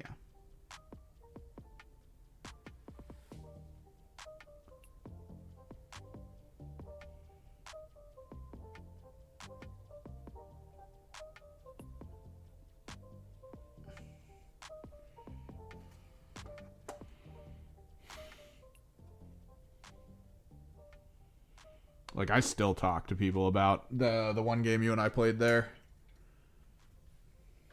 Where we were just, like, playing in the corner, and then, like, the owner of the store started yelling at that dude.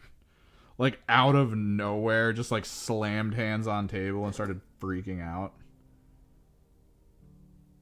That was a crazy day, man. Get another layer of purple down on this to try to undo that error.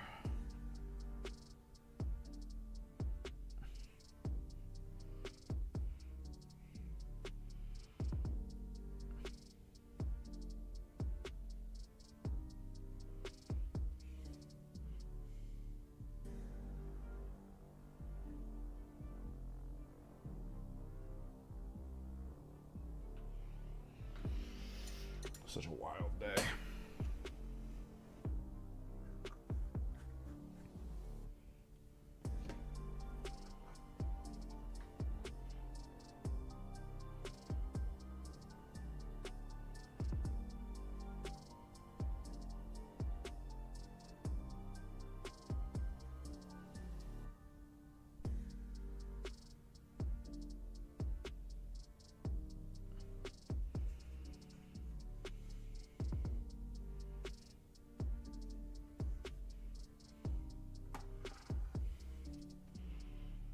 Like, I wish they knew that. Like, I wish they picked up on that, because they don't have anywhere near as much backroom foot traffic as they used to.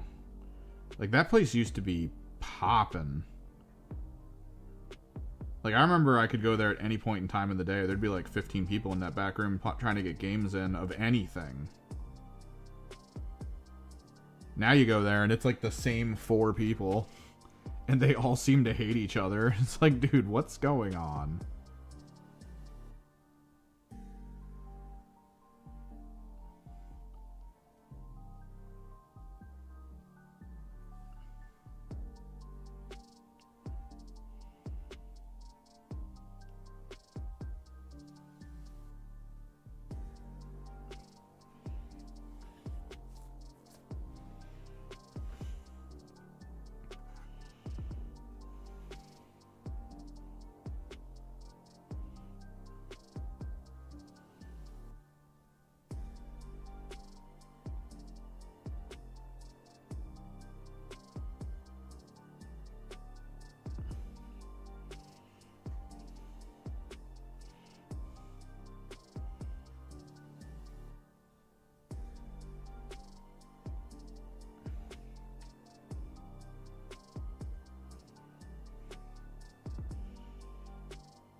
I wish there was another place to go locally.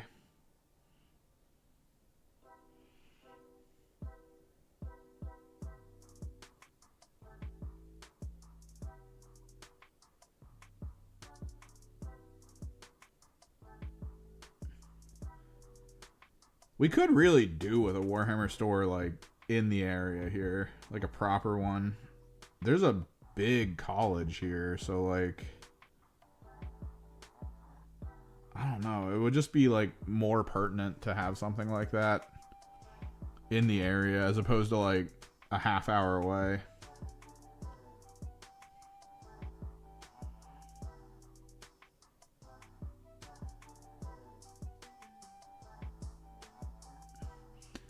Because ever since the place that I originally used to go to back when I was like in high school kind of vanished, like they needed something to update.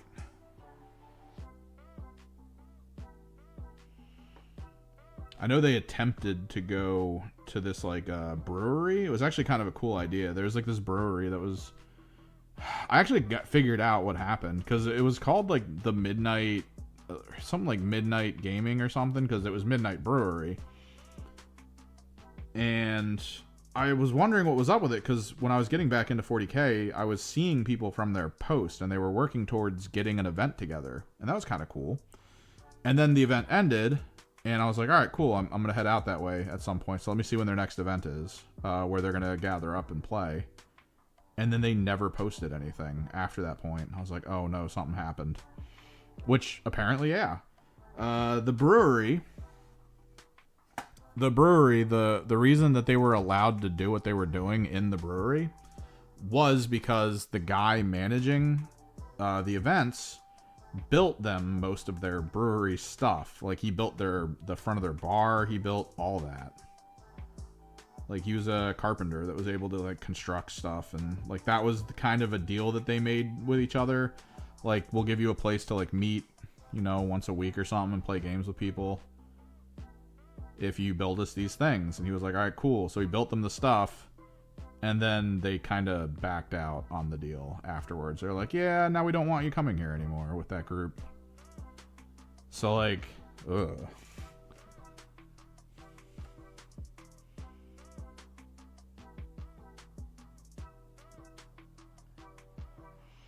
There was another hobby store that was trying to get something going. They were doing like painting nights that they were trying to get people to come out for. Those were some of the weirdest nights I've ever been to, because I went to a couple of them.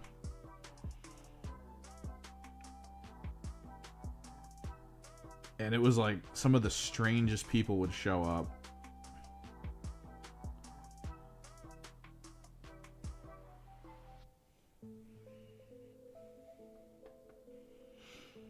And then they were talking about how like, oh, well, we have space if you want to play a game here. Just, you know, contact us. Let us know you're trying to come out.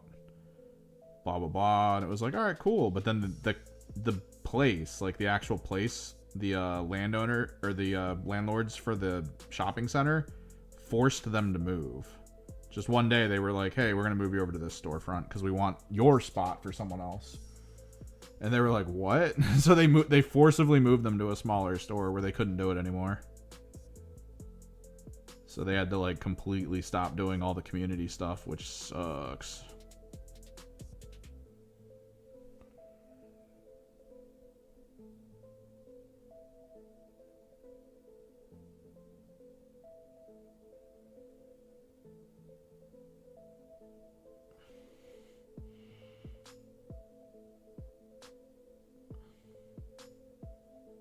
Man, we need a spot though.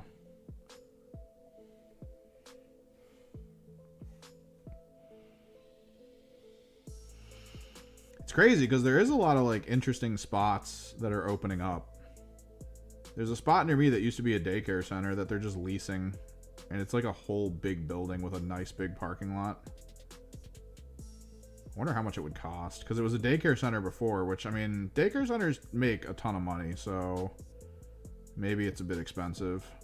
But it would be kind of cool to piece together like money to like rent a spot like that.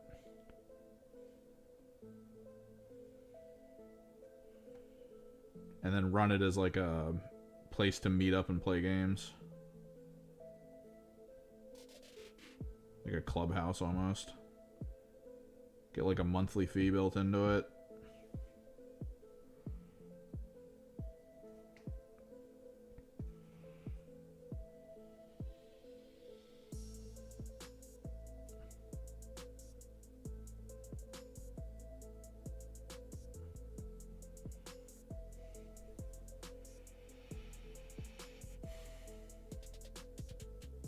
Oh, what's up, Eric? Yeah, I beat the main story in beat the main story in Crimson. 170 hours in, and there's pretty much nothing to do anymore. It's a little confusing because a few things set up to be like, oh, this might happen, but then it still hasn't. So I'm assuming they're going to be adding content like shortly down the road, maybe. I don't know. There's still one boss I haven't beaten yet because he's actually insanely hard. He's probably one of the first bosses I've had an issue with in Crimson Desert. It's the last of the sorcerer bosses. I keep wanting to call them the Attenborough bosses, but that's not like the actual name. It's like the Atumbras or something. The last Atumbra boss is insanely hard. Not because the fight itself is insanely hard, but like he's a bullet sponge. So it's gonna be a test of patience, the whole fight. It's just like getting tired and bored of hitting him for no damage, even though I have a pretty fully spec'd out kit. Well, fully spec'd out prior to bulk upgrading stuff to try to get the 40% bonus damage upgrades and stuff. Which is apparently, that's the end game, is to just get a ton of those together. That way you can one-tap things.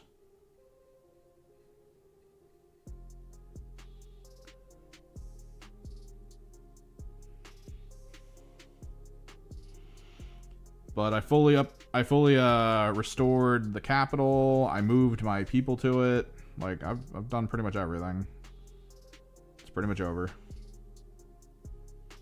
It was okay. There's so much about that game where I'm like, man, they could have done so much more.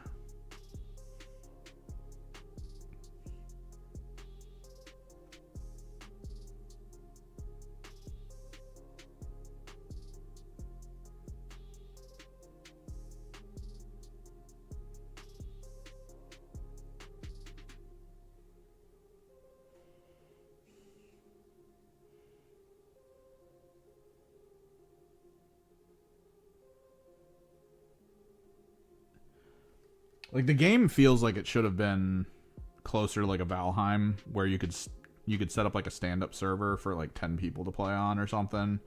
You all roll free swords and then just experience the world. Like, that could be cool.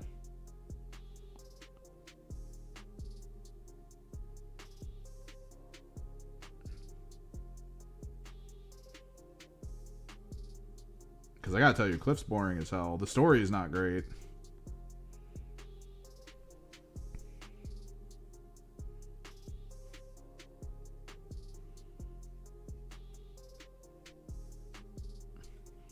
Like, that story is not great. Even the guy voicing Cliff was like, it was an experience he didn't enjoy because like he felt like he was pretty consistently asking people like why the hell he was saying some of the things he was saying, so that he could understand, like, you know, what's my inflection here? Is this something I don't like, or is this something I do like? Like, what? I'm going through the whole thing. I have no clue what's happening. There's no sense of the world at all in any of this.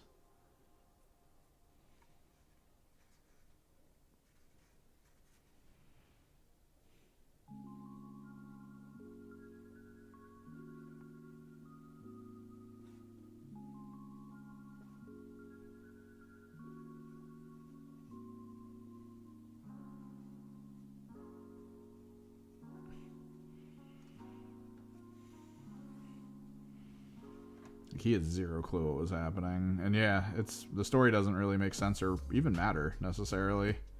There were so many moments when I was playing where I was like, okay, I guess that's a thing now.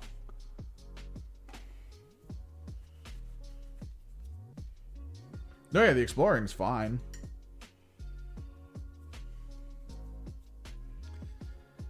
But even with the exploring element, I gotta fix some of this up. Even with the exploring element, you come into a situation where you start to realize that, like, you're gonna find spots where you realize the developers had no idea what to do in this moment. Right? Like, you're gonna come across places where you're like, well, why is there nothing here? Like, this is just a big empty area. There's nothing going on. Why is that the situation I'm now in?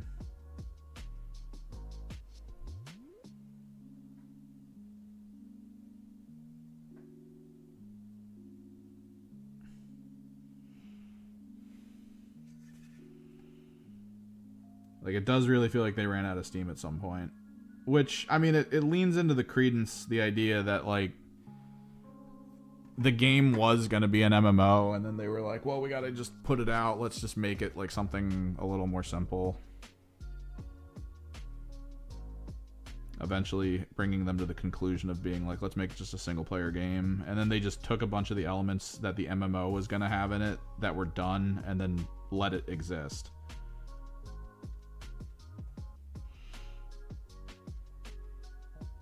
Because, like, there's a lot in there that feels very MMO-y, especially Black Desert MMO-y.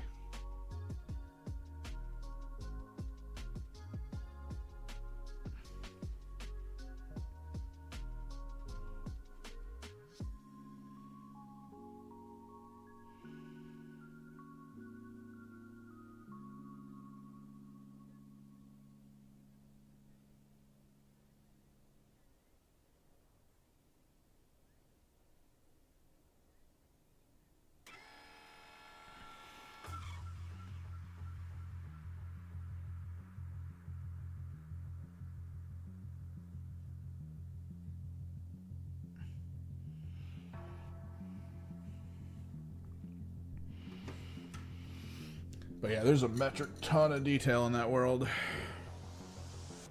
Like, there's so many cranes in that world that you can manually operate that do absolutely nothing.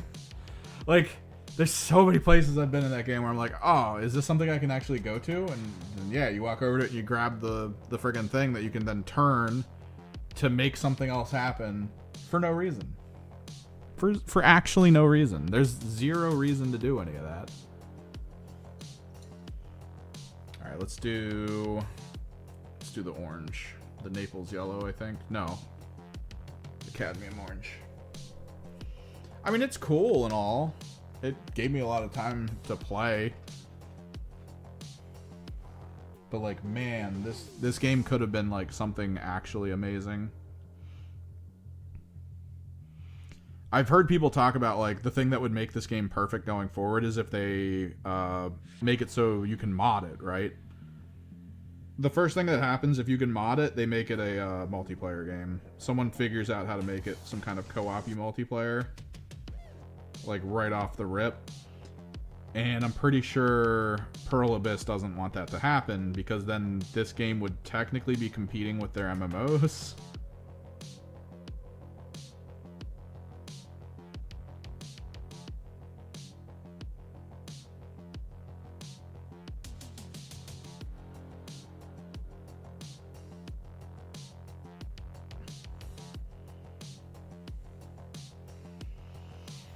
Mods would be nice. They have to have updates planned. I've been places in that game where there's like temples and cities that you can't go to. I don't know how far out you've been in the game. You said you were only like chapter 7. But if you go all the way to the east, there's one of those invisible walls where it's like, if you keep going, you're going to die kind of situation, right? But if you look past it, there's this big temple. There's like a small barracks, a little bit of like a town.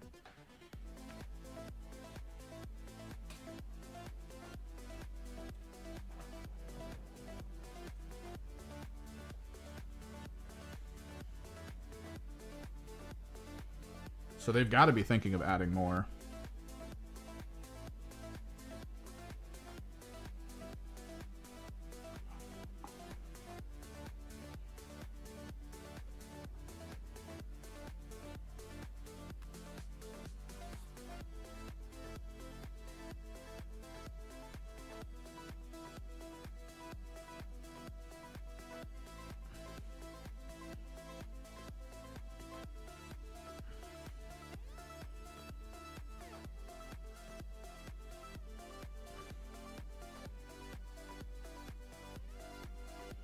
Working on the non-metallic.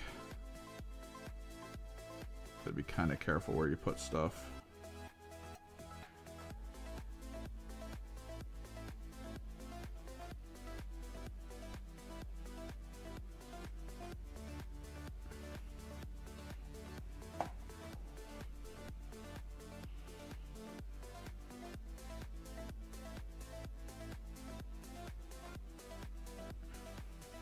How many times have you used the other character?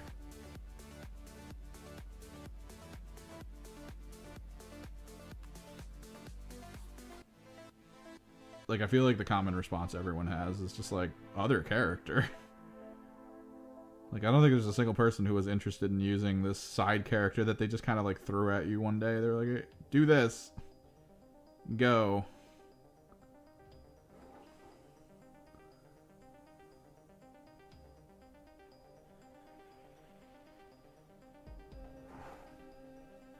Yeah. The one time you were forced to. I feel ya. It's gonna be the same way with Unka. Although the game does one thing that is like a cardinal sin in my opinion. The moment they let you start playing Unka, they make you fight a boss. Like Unka with no upgrades, you've never played him, so you don't know how he works, and they're just like, all right, fight this boss.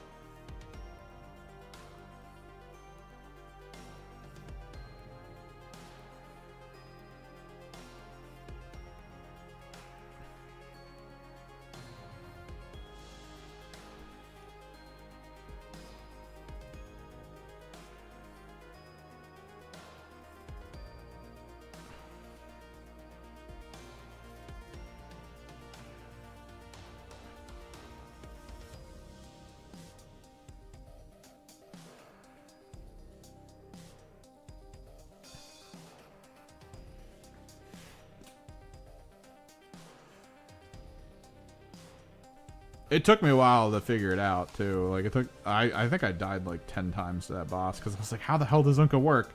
Like every now and then Unka would do this like really big move, and I don't know what I was doing to make it happen. Apparently he does a thing where he goes into a berserk state, and if you hit the right key combination, that's how he does it. Which gives you like super armor. So he is, as a character, he's pretty good. Like, he's a lot better, I think, than the chick, who, by the way, you're also going to be fighting a boss as her, so you should probably start learning how to play her. Because you have to fight a pretty brutally good boss on her. So, I do highly suggest you put at least a little bit of time into her, and maybe a little bit of leveling.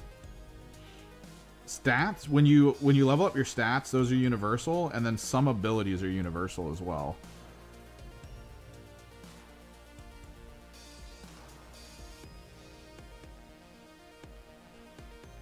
But like, yeah, you might need to take a second.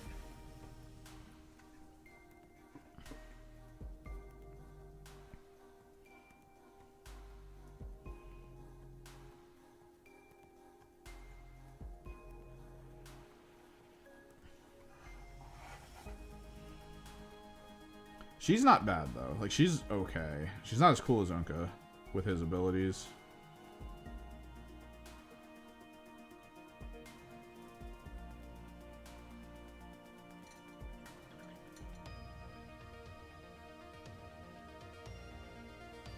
But she's going to be worth knowing at least kind of how to combo and what abilities to, like, look for.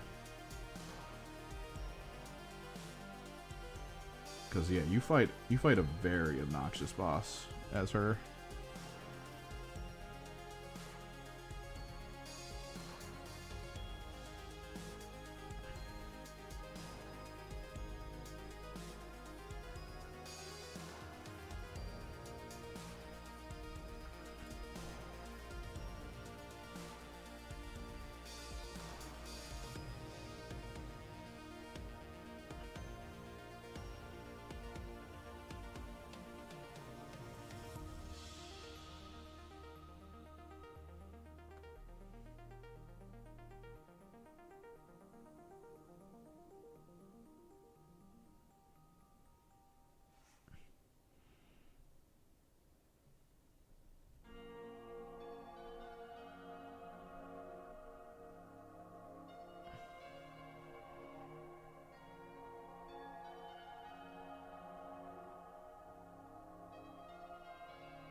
Which one?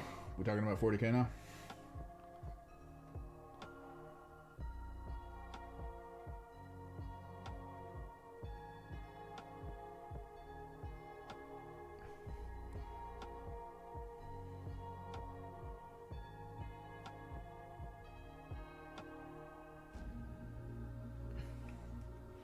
Well, I mean, they have to constantly make change. Like, you don't, as a company in this space, you don't survive by staying the same constantly. You have to make changes, spice things up, adjust things, make things new. It's weirdly, it's like anything, technically. Like, I worked at Marshalls and Home Goods, and one of the things that would occasionally happen is we'd have all the big like heads of the area, like the regional managers and stuff, come through, and they would do the thing that I really hate in like any kind of business in the United States or anywhere technically, I guess.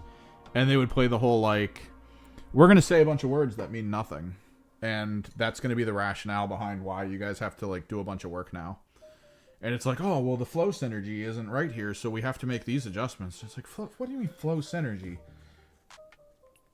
Do you have crystals at your house everywhere? Like, are you talking about the, like, what are we doing?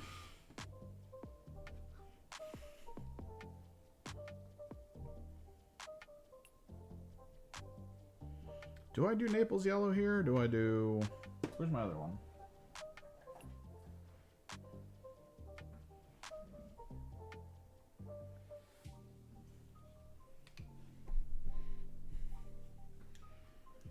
Oh, you're not learning everything every few months. You learn everything every 3 years. It's been 3 years.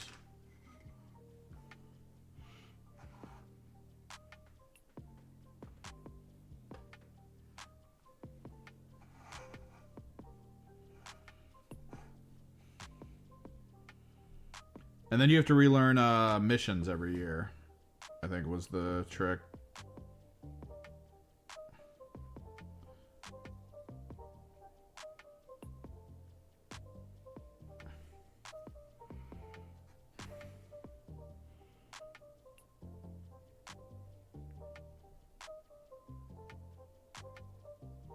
I need glazing medium down for this.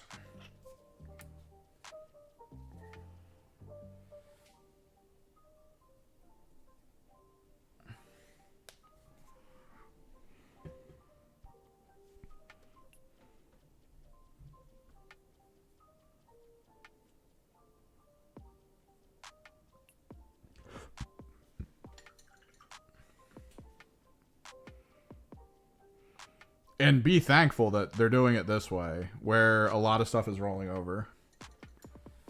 Like, a lot of stuff is rolling over.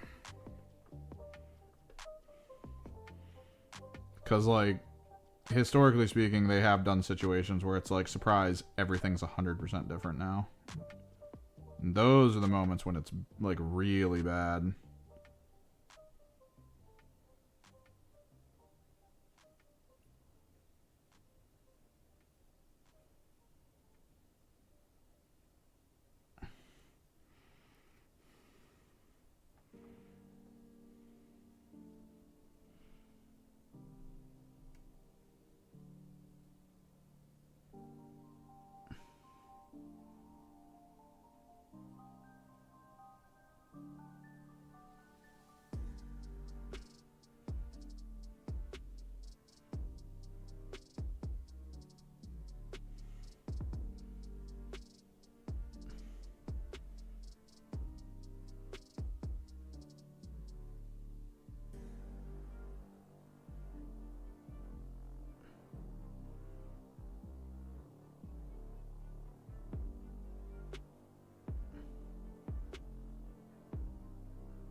Also, you guys haven't solved my equation. I'm playing a game tonight. What do I play?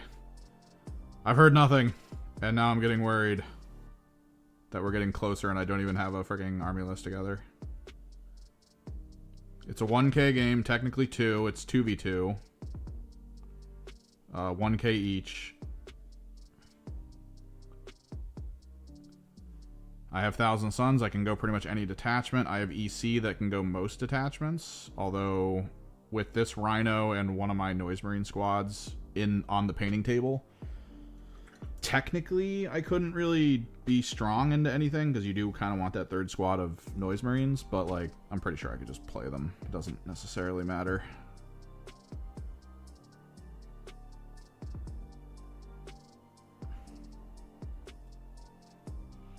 What do you guys think I should play?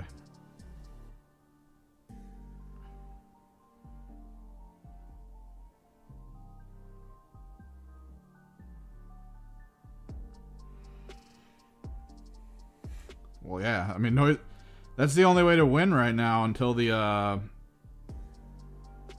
friggin' Defiler actually comes in, like, fully with rules, which I think it is at this point.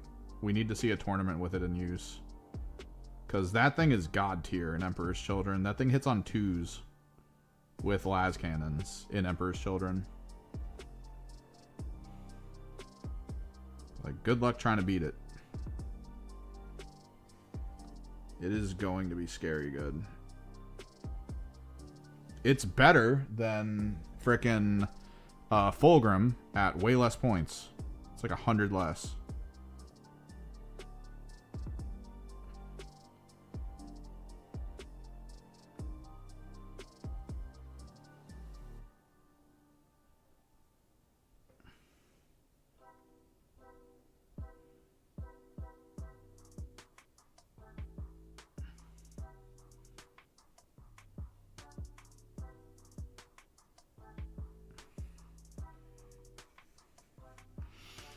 Another demon list for Thousand Suns? I mean, I guess I could.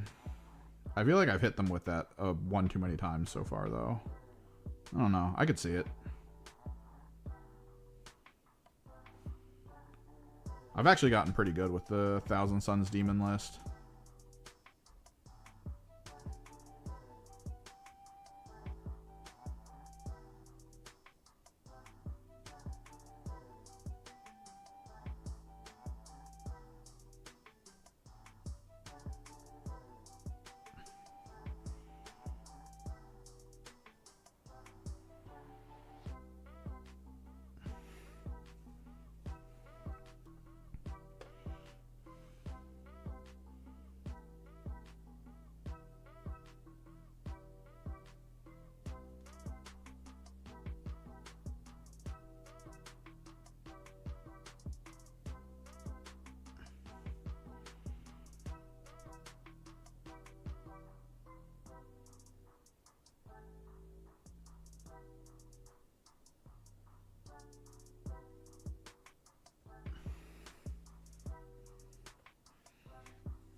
I feel like if I was gonna actually play a proper demons list, I don't know what I would have in it that would make it really benefit from anything.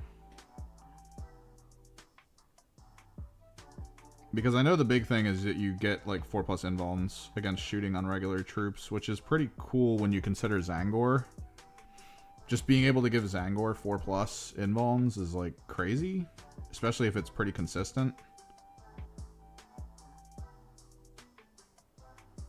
But like, that detachment doesn't necessarily shine, because I feel like what most people play is just like Demon Princes, which already come with 4+ invulns, and Terminators, which again, they just come with 4+ invulns.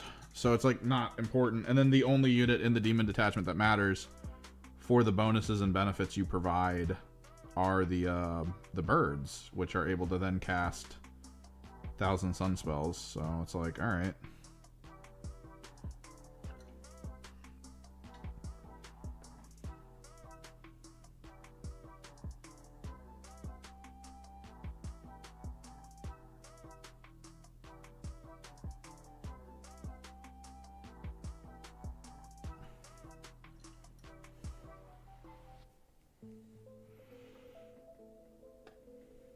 I wish they were a little better with it. Like, if that 4+ invulnerable just kind of happened in general, that'd be awesome. I would probably run Hellbrutes in that army.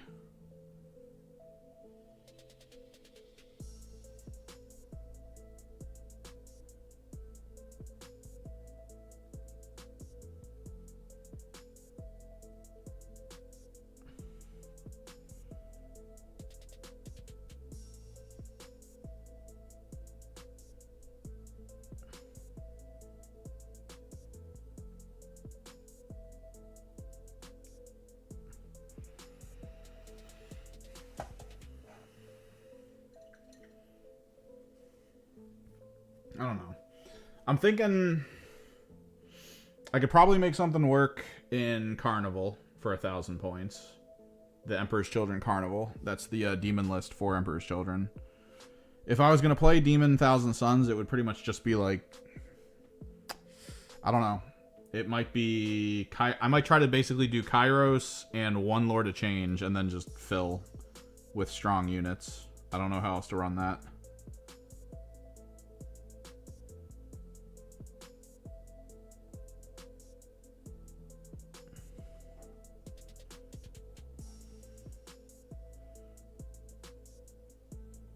Which, I mean, we could do. Actually, I don't know if we could do Kairos and a bird. Because technically you can only take, at 1,000 points, you can only do like 500.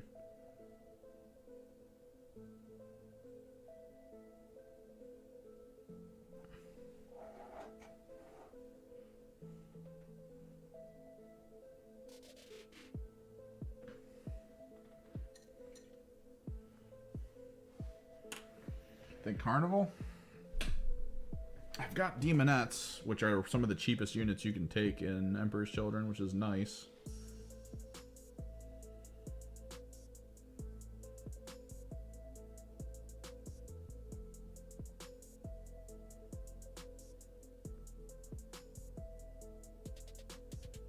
Emperor's Children, Incursion,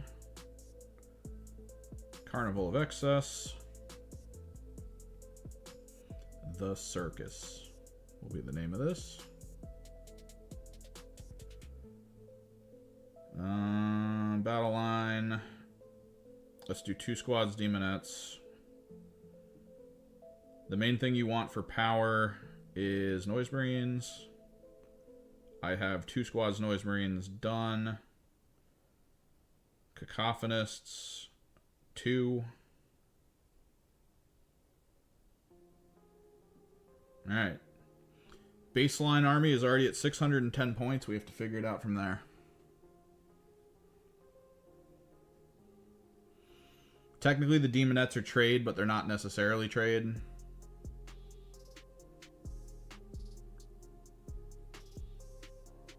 Let me take a look at something.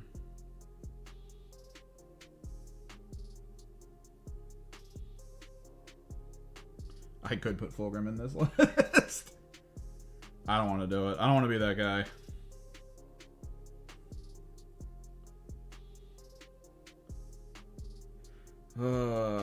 Maybe we keep it super simple. Double Lord Exultant. Maybe single Lord Exultant. What's Lucius? Lucius does have sustained. But only on one of his attacks.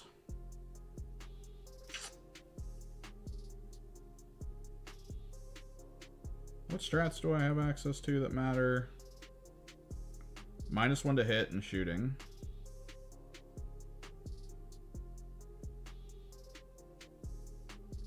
This is the weird one where I can charge again.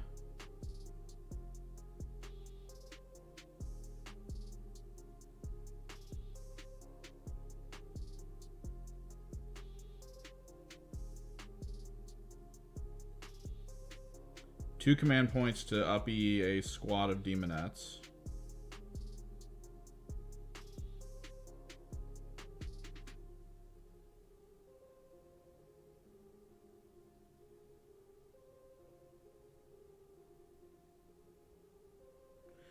The problem is my Legion of Excess unit has to kill something in order to trigger this, which this one's kind of good though.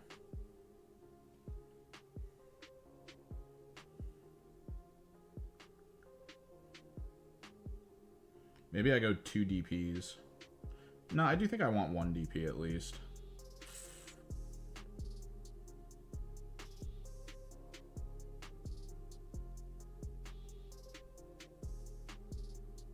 DP with wings.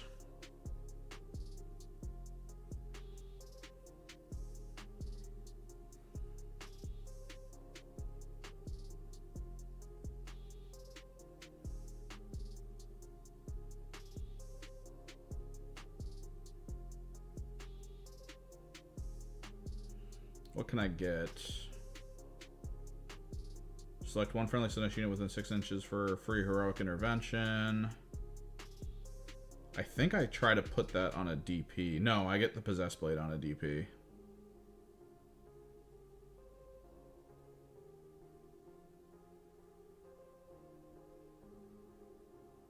What else do I have access to? Once per game, 3+ invulnerable.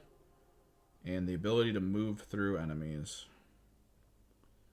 This is the one that has really good abilities or enhancements.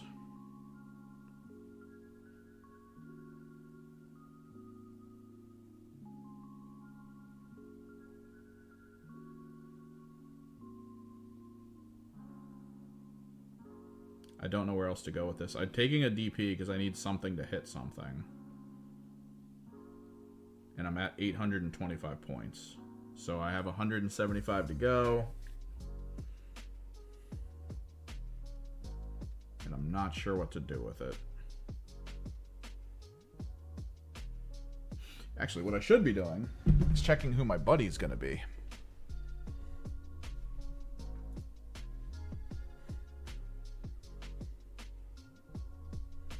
Because we already pre-roll teams.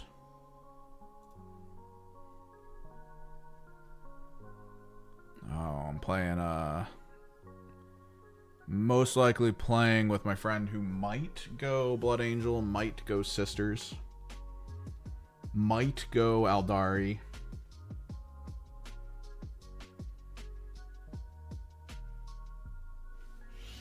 KT's been okay.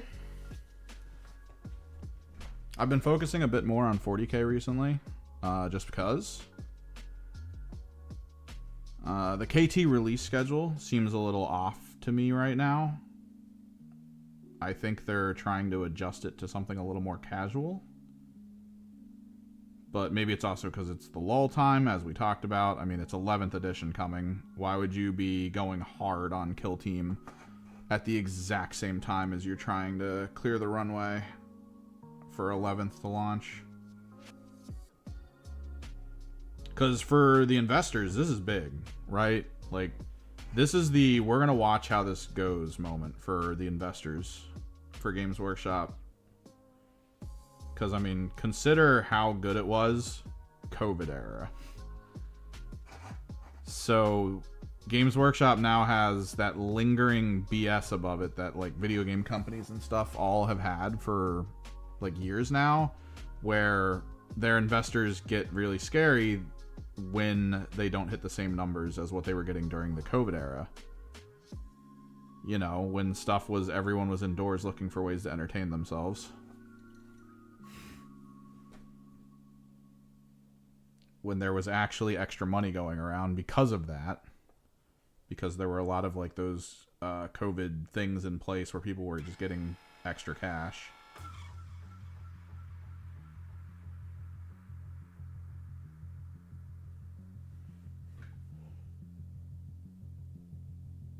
So now they're kind of hoping the same thing occurs.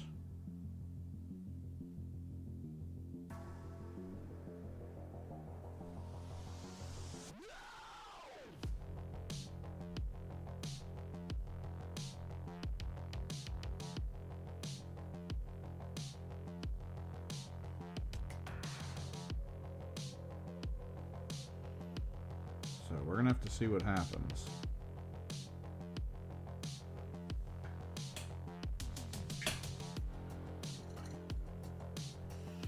Because right now, the Kill Team launch is just about, you know, PvE for the most part. It's being able to play against characters and leaders and vehicles and stuff. So, like, that's kind of cool for people who like the PvE, which, yeah, NPO games. I've heard a lot of people talk about NPO very positively. Like, they prefer to play NPO because it's less stressful. You're not trying to figure out what your opponent's about to do every 2 minutes to try to counter it.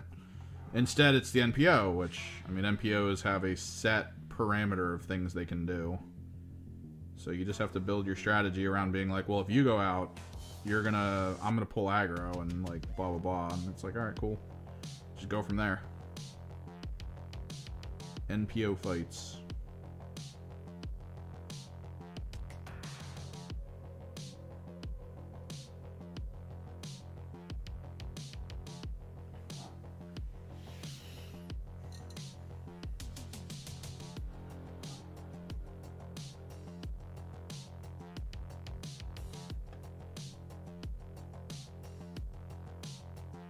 I should probably buy another Cacophonist. I'm thinking about it now.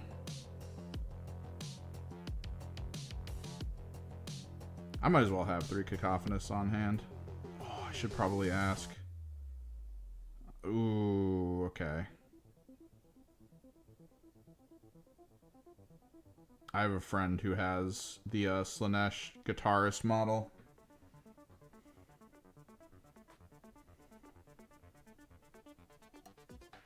I might just ask him for it.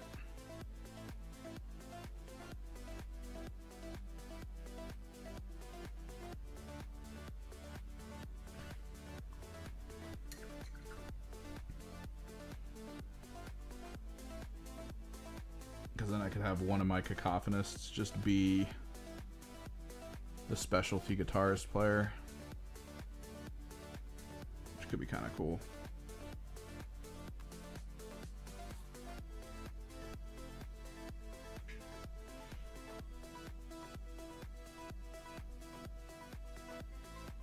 Oh, the War Machine stuff. I think it's Goonhammer, right? I think it's them.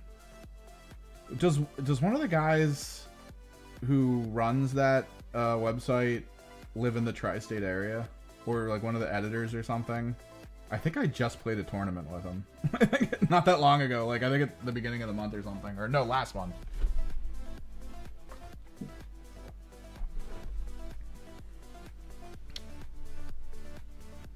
I know he's someone from Goonhammer. I think it's Goonhammer. I think that was the place that he was from. At least that's what other people were informing me of. Like he was covering for the other guy that normally runs the event.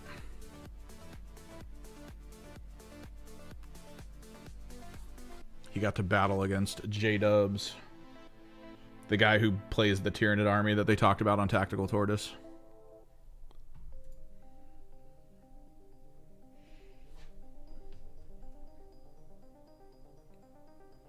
We had a huge War Machine scene that went away for a while.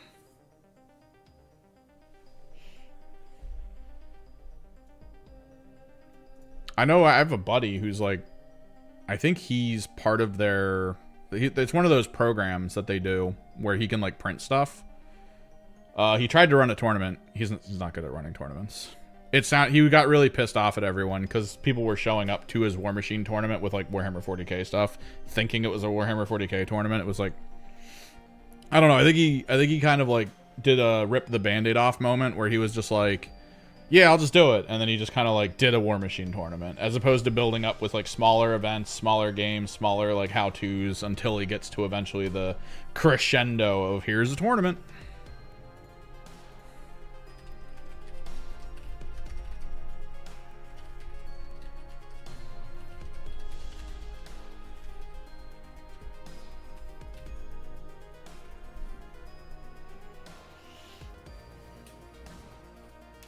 Send him a message because he might have the EC guitarist and I might be trying to get it from him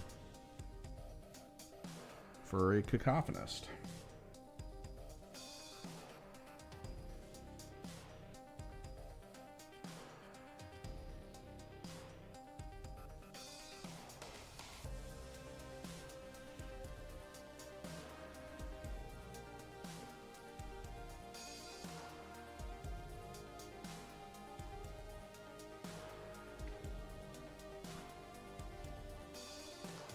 I mean, War Machine's cool and all, but like I kind of want to see if it like expands, right? Like again, like if they start bringing it back, because there's always a fear with the 3D print style of gaming system where it's like everyone's super excited about it at first because I mean it's going to be cheaper, it's going to be more accessible, you can probably get it locally made together and stuff and blah blah blah blah blah, but then like the quality control might not be there. Supposedly it is though this time. Public interest might rise and then wane. Like, I don't know. It is a peculiar situation that I'm trying to keep my eye on. But like 11th definitely has more of my interest right now. Well, yeah, but people have been running Oops All Monsters Nid lists since Nid was a thing. Then Subterranean dropped, and not a lot of people were talking about it.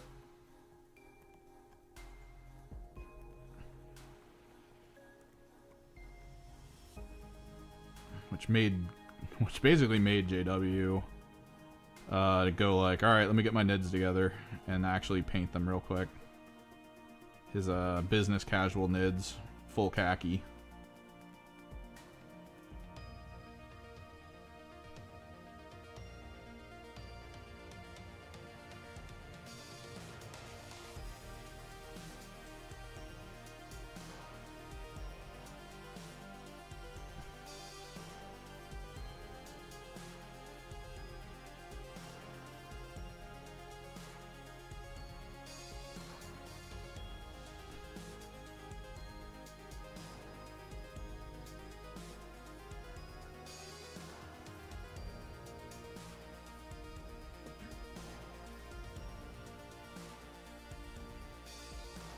I mean, everyone's saying, like, Nids aren't great, but, like, every time I play against a Nids player, like, why? Like, why aren't they great? Like, I get trounced. No issues against Nids players. The amount of rerolls they get, the amount of, like, T5 units they have on field, like, I am not list built statistically to deal with it. I just get shredded. Like, it takes me forever to kill anything. And then when I do, it's like, well, I'm already down 20 points, so... And you still have a lot more on the field than I do. It's pretty much over now.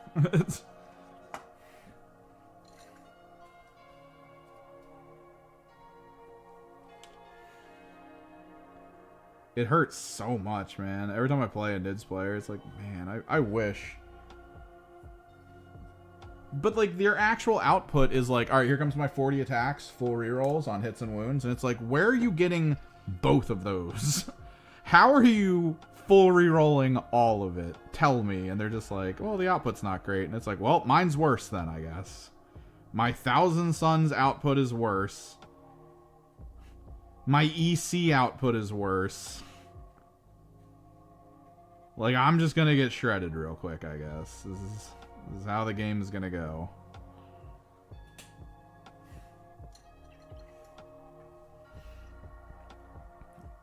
Like, unless I play Hexwarp Thrallband, my Thousand Suns are not great.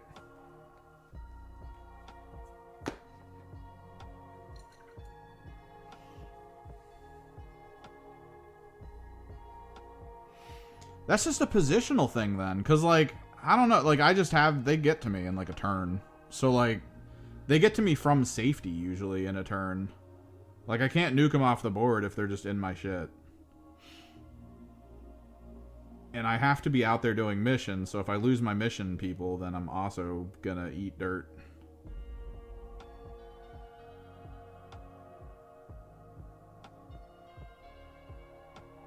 I mean, my birds have definitely done well.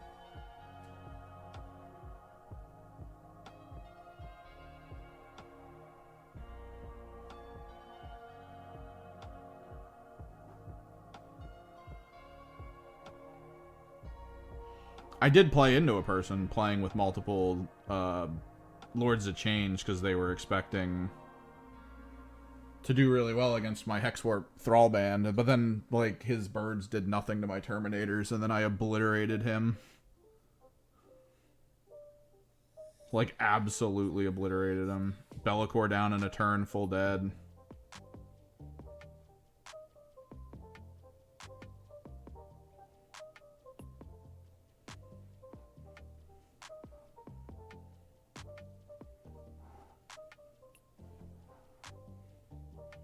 Freaking wild.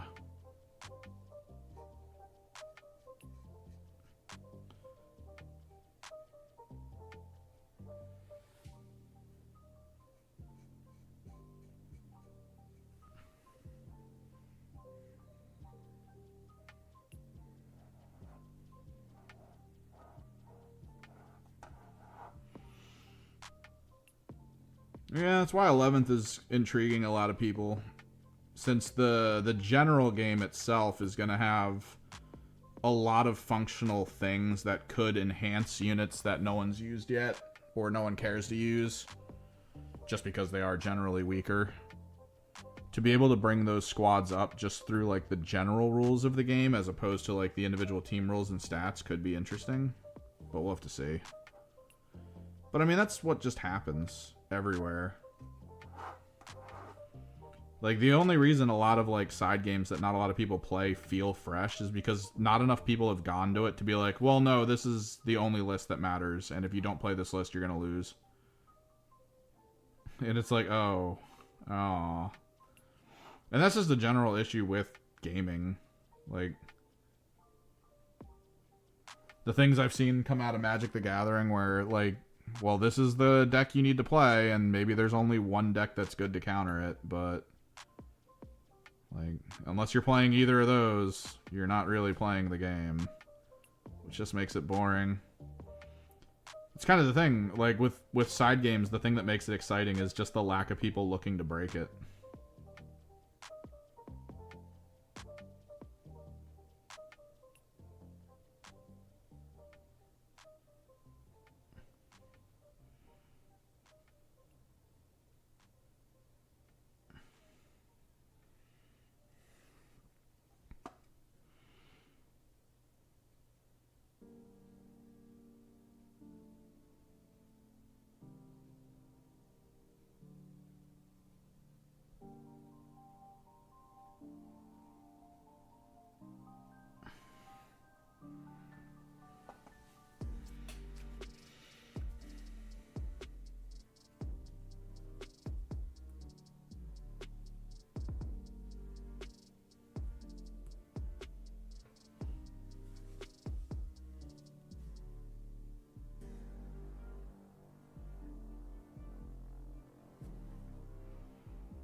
We'll have to see how 11th plays out. Seems like they're going to be improving Knights a bit. Then again, they might also be hitting them with points increases, is my guess. Trying to make you have to build the lists differently than normal.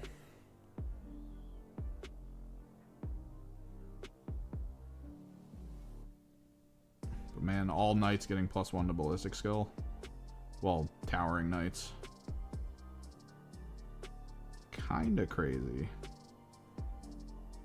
It takes them back to the stats they were before, when they were like, yeah, we're gonna get rid of the we're gonna lower their points values by lowering their stats. Now they're just re-raising their stats. Crazy. Toughnesses will still be the same though.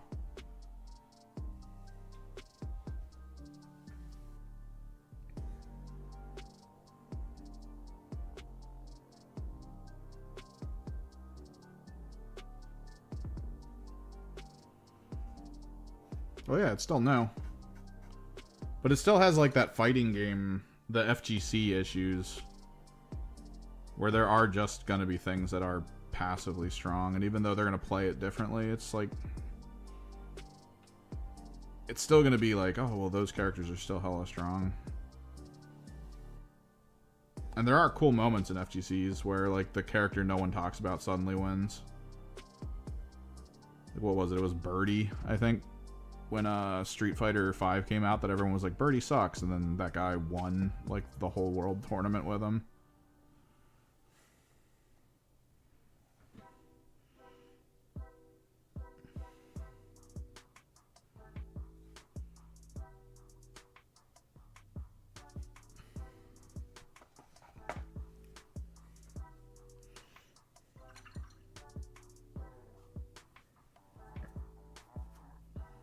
I gotta get my thin brush for this next bit. We'll have to see. We'll have to see what happens. moving away from objectives to terrain's cool, but then also talking about how objectives might still come into play because certain missions might just be objective based. A little interesting.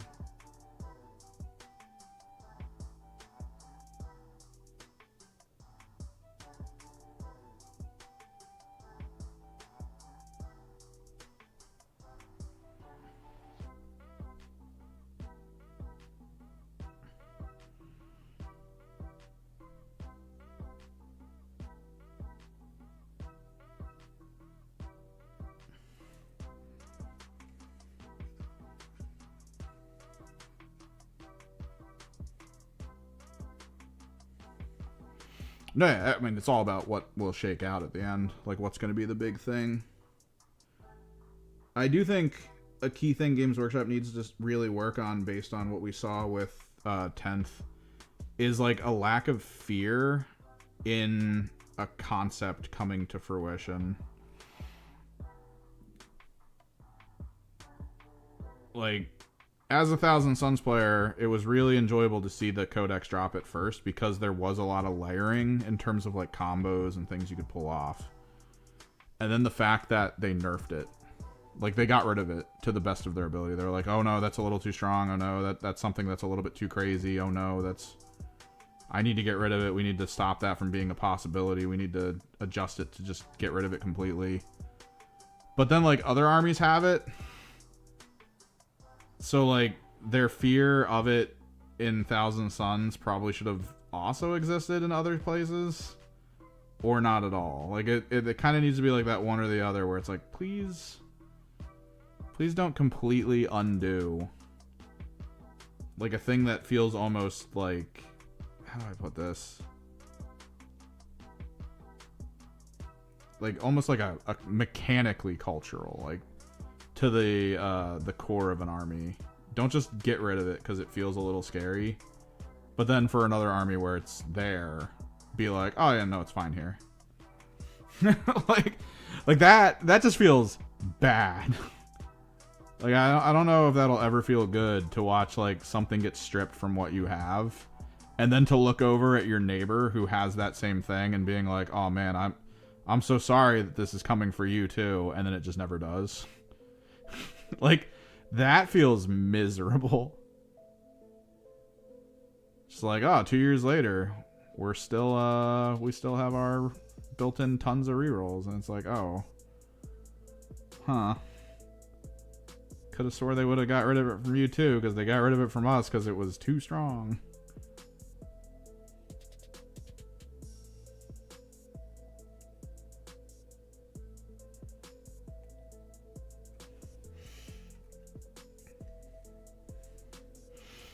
I don't mind the current detachment system. I do think it's a little bit better. But, like, a lot of it isn't interesting enough, definitely.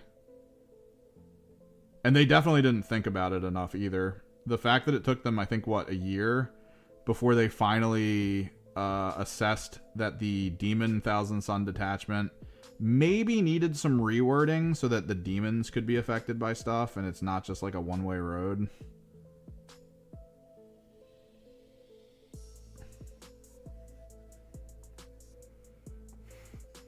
Like, I mean, if the friggin' combat patrol can do it, why can the full army not do it? Maybe look into the terminologies being used here.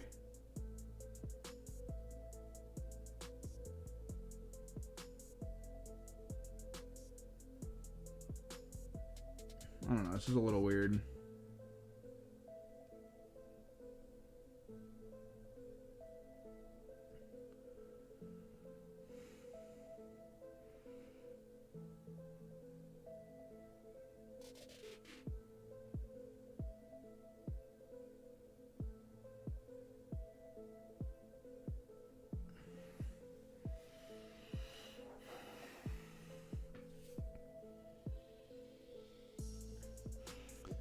But I think that's more like an internal problem with Games Workshop.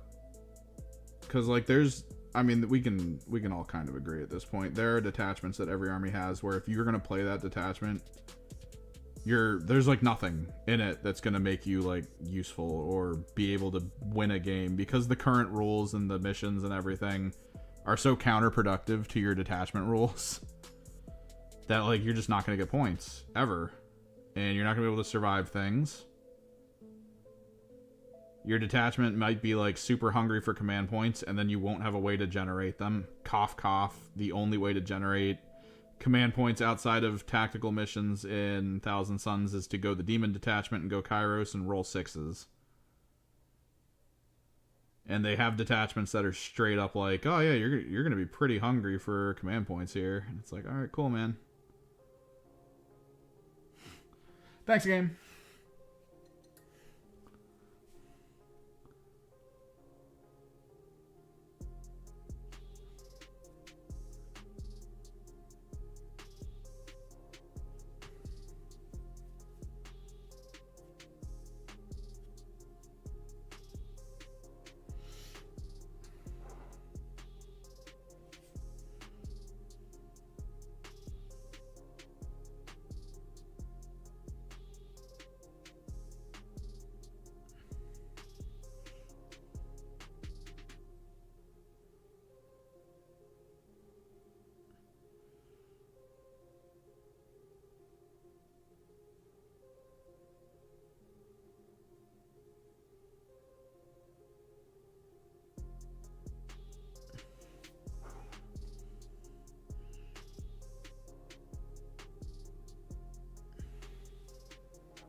We'll see what happens.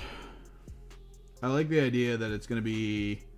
you'll be able to pick missions based on your opponent, which technically means building to specific detachment types. You can actually build to almost counter the mission.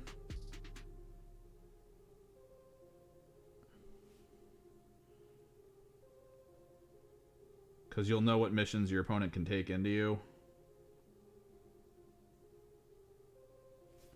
Which is kind of cool, I guess, a little bit. We'll have to see. Too much oddity. Too much!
We still got to do the white.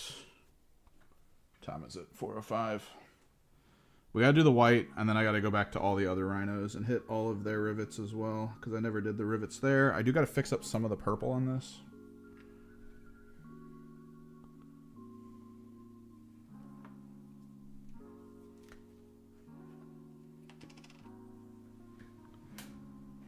Do I still have the Noise Marine I offered to give you? I have it. I just need to find it in my work area, so maybe not today, but yeah, I can get it to you.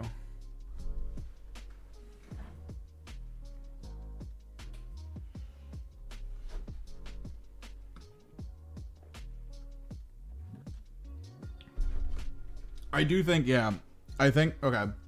Because of how keywording works, they were in a place where they could have highly simplified the abilities and actions taken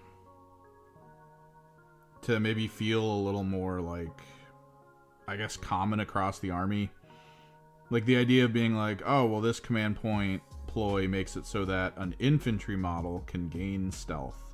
And like, there you go. Instead, because that's what didn't they say that when it started? That they were like, we're going to try to make it faster by making things more simplified. And you know how, like, we as the community are like, that's the Vectora kind of situation. We simplify it for them down to the point that they should be doing it. Where it's like, all right, you paid a command point, an infantry model can now be considered this, or a demon model gains this function kind of situation. Like, just something simple. You don't have to name it like 1,000 different things, all to mean the same thing. Like, there's like 40 different ways to say, oh, I'm -1 to hit.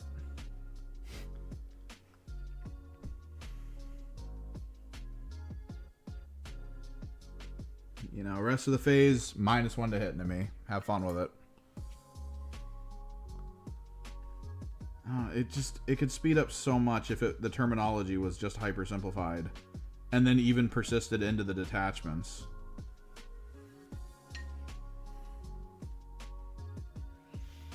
How many of those 70-something detachments do you think are going to be Space Marine only? I think there's going to be about 50 of them as Space Marine only.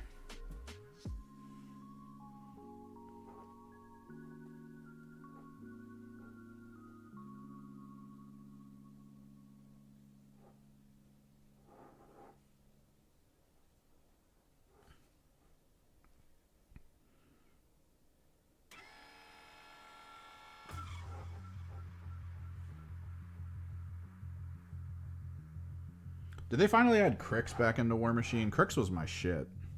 I actually have the Crix dog robot, friggin' courier in Dota.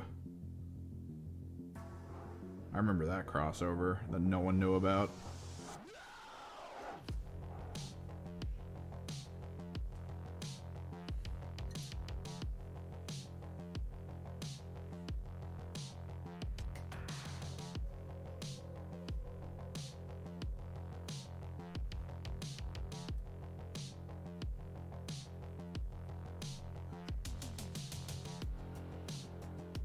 I remember originally when I was starting to play, and they were like, oh, Crix is really good in Swampland because they have units that are meant to do better in Swampland.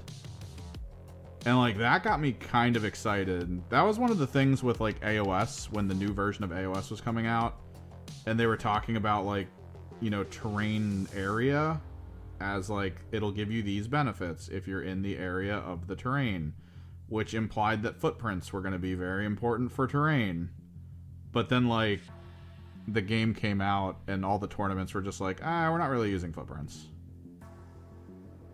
We're just going to put some, like, vision stuff on the field and call it a day.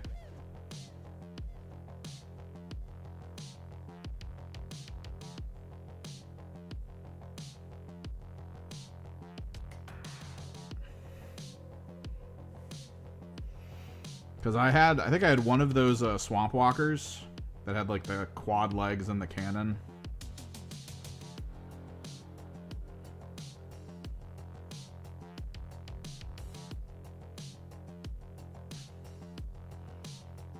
I had a bunch of the little dogs. I had the leader who, when he died, if his assistant was still on the field, she would get picked up and turned into him.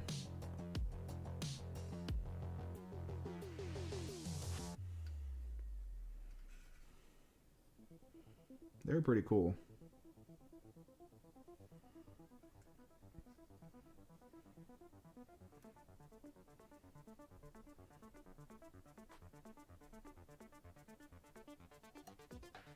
At least I liked them.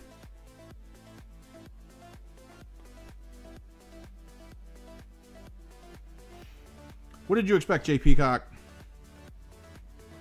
You've probably seen my EC if you've been around here long enough. Everything about him's super bright. I'm debating taking my super bright pink friggin' Fulgrim to my 1K 2v2 tonight.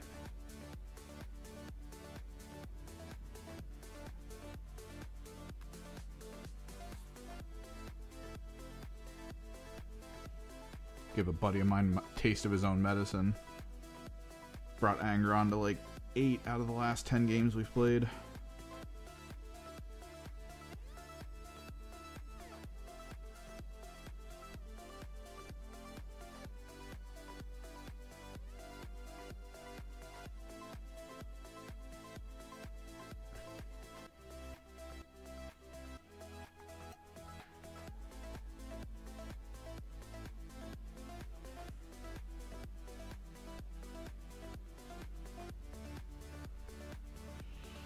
I don't even know what I still have. I think my cricks are gone. Because I had to get rid of stuff when I was moving to a new spot. So I think I had to get rid of some of my cricks. I still have my buddy's stuff, though. He was playing the Russian-themed one. The one where all the mechs are red and they're, like, all about, like, cold and very Russian-themed in terms of, like, the aesthetics they have on them. I think one of their rules back then was like, if you have this unit, you can actually put down like a trench piece of terrain somewhere and you can use it. That was kind of cool. Bringing a squad that brought terrain with it. I like that as an idea.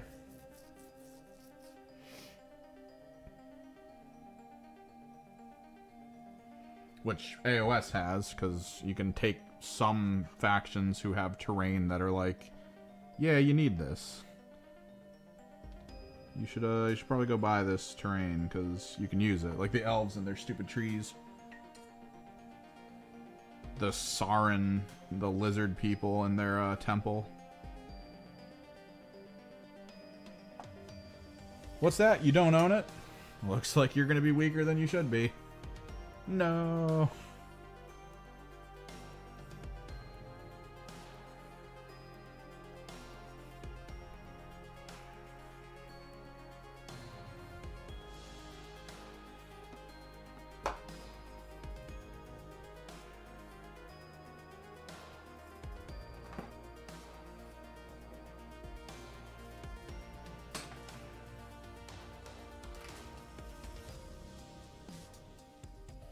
Where's my Leviathan Blue?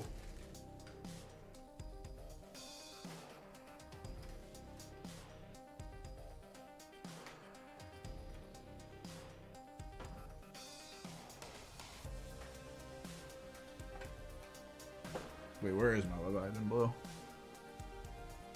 Am I out of Leviathan? I shouldn't be.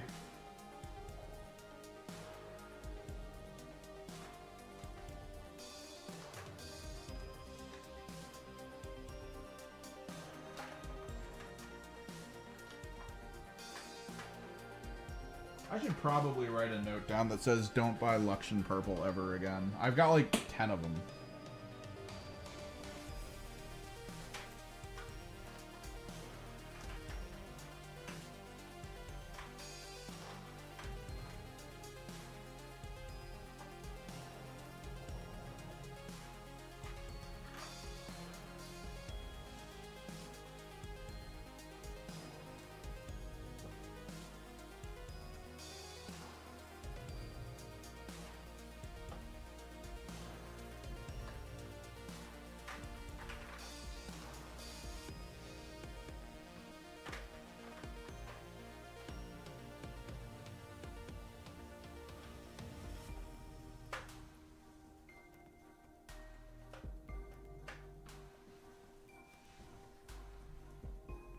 Okay, I don't know where my Leviathan is. I shouldn't be out of it. Cloudburst Blue is the similar. I should have that too.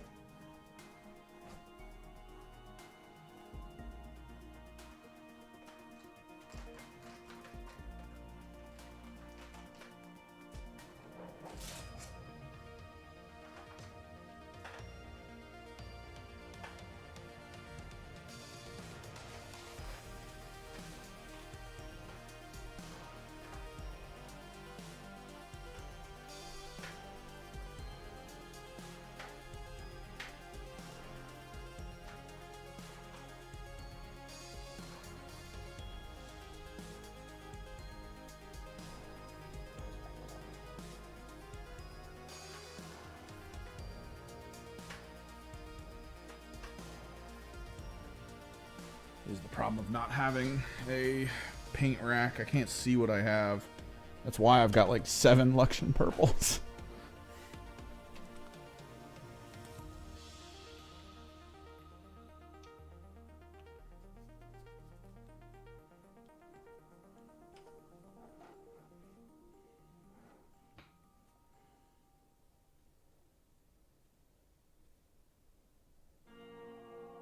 No.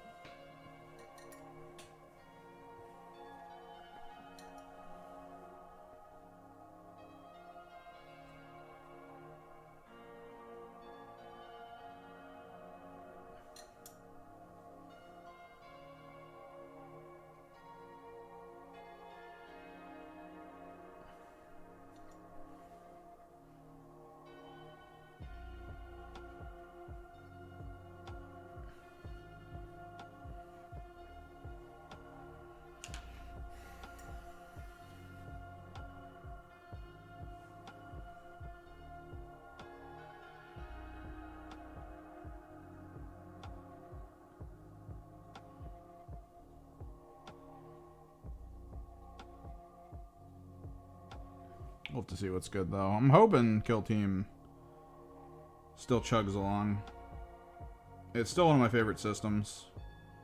We were talking earlier that it feels like 40K is bringing some of that into its full-scale size. Just like a little bit of it. It's also bringing some AOS into it, too. It's kind of intriguing.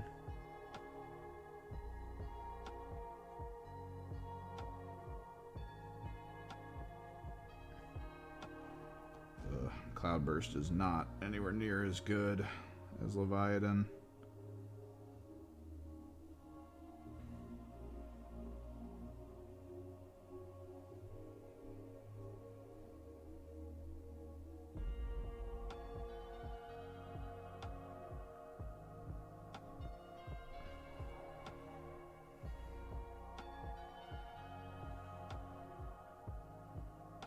Leviathan clings to surfaces. Cloudburst is moving around a little too much.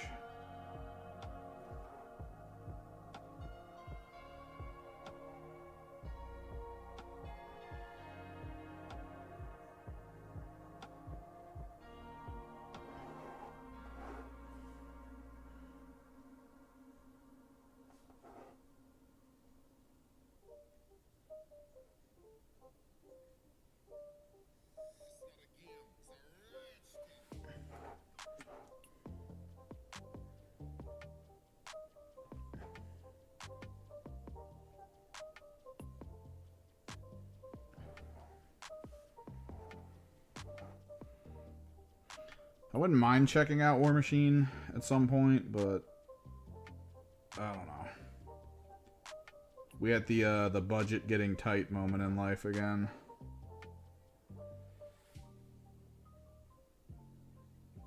Adding another game to the list as well of stuff I'm looking to do. Can't say I'm hyper excited about that.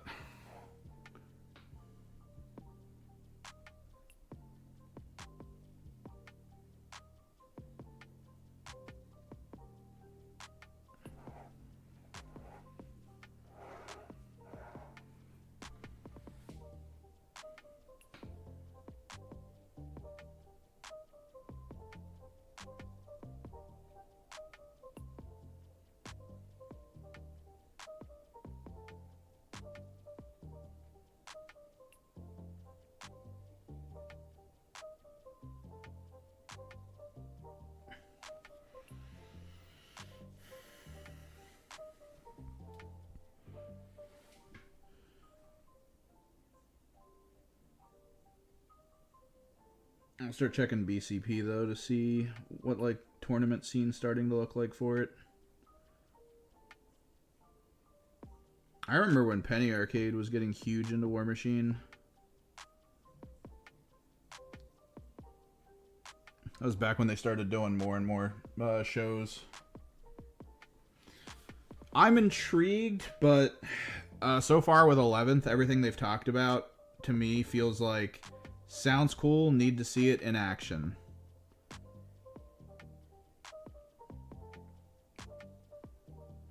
Like, I'm definitely in the mental of I could see how it would work.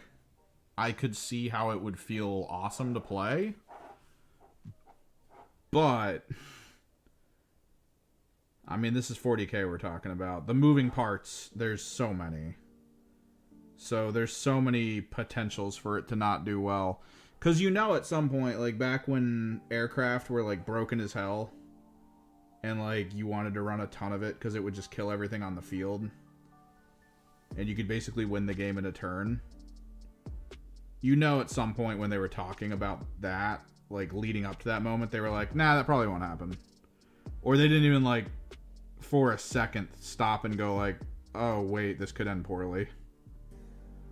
Like, I like to at least think, like, to a degree, in their heads, they're like, oh, this can be nothing but positive. And then just, like, the result is that moment where they're like, oh, we should not have done this. This was a mistake.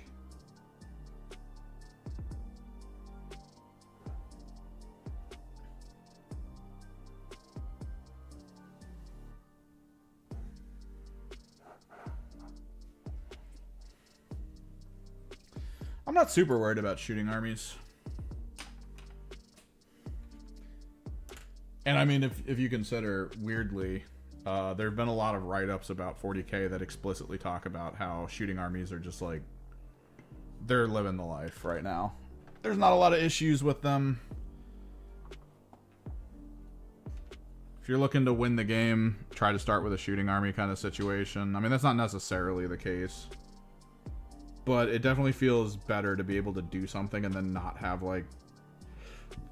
a moment afterwards of just like, uh-oh, this is where I die, right? Like, if you're a melee army and you send a melee squad in, it'll do a thing, and then it's gone.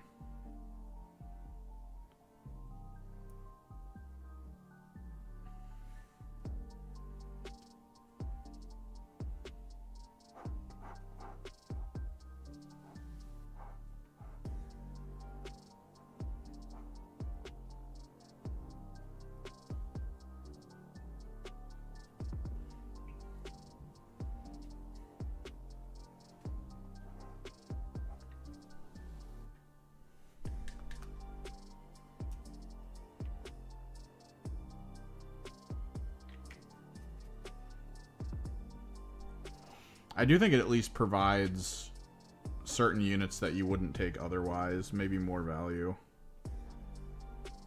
At least when it comes to like point scoring. My interest is going to be in seeing kind of like what list building feels like.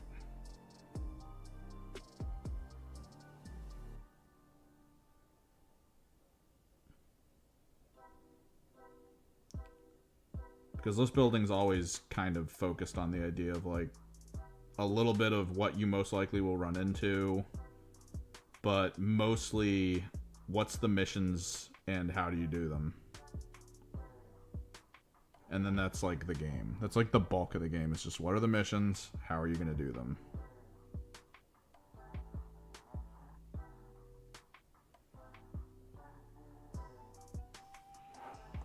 And that'll be kind of interesting to see how that gets maintained going forward.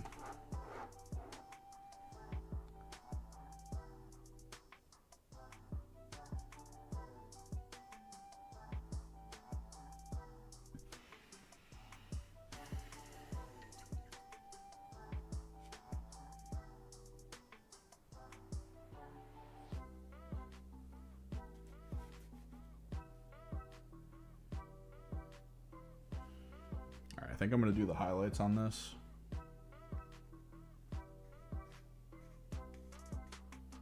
Then we'll reopen the yellow. And do the bolts on all the other rhinos.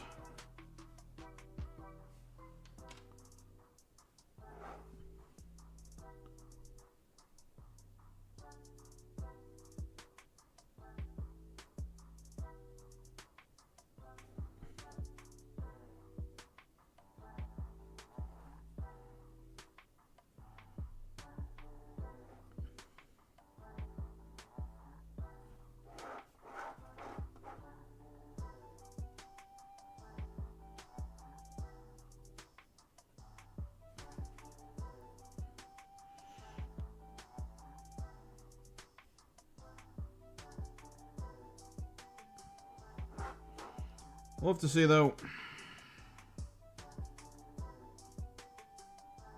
If you don't know me in these situations, I try not to be too focused on hype baiting myself or others.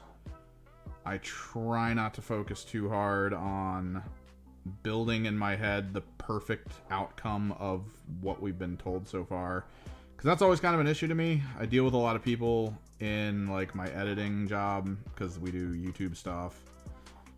So we interact a lot with like content creators and things who are built around hype cycles. And I feel like that's one of the biggest issues is just like, if something's coming out and you're already sitting around being like, oh, this is what it would be like if it was perfect. It's like, oh, dude, you are setting yourself up for a level of failure unlike anything prior. Like if you're already writing the perfect game, the perfect release, the perfect whatever in your head for something that you haven't even touched yet, man, what's going to happen when it comes out and it doesn't even get close to your hopes and dreams for it?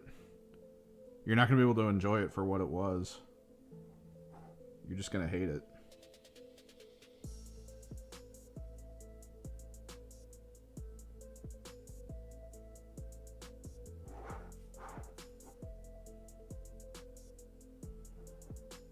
So that's like super fun for me.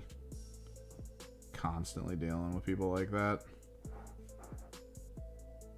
Like, God forbid a title from one of their favorite game titles gets announced, and you're just sitting there listening to them talk about how great it's going to be, and you're like, dude, it's not even out yet. What do you mean it's going to be great?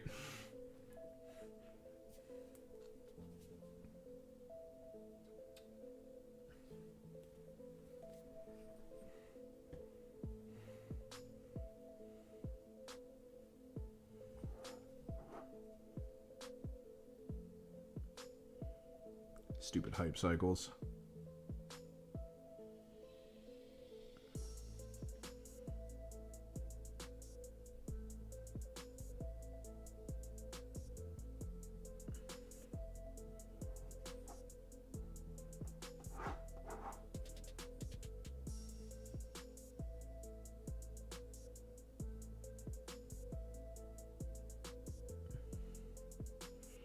I am a little worried.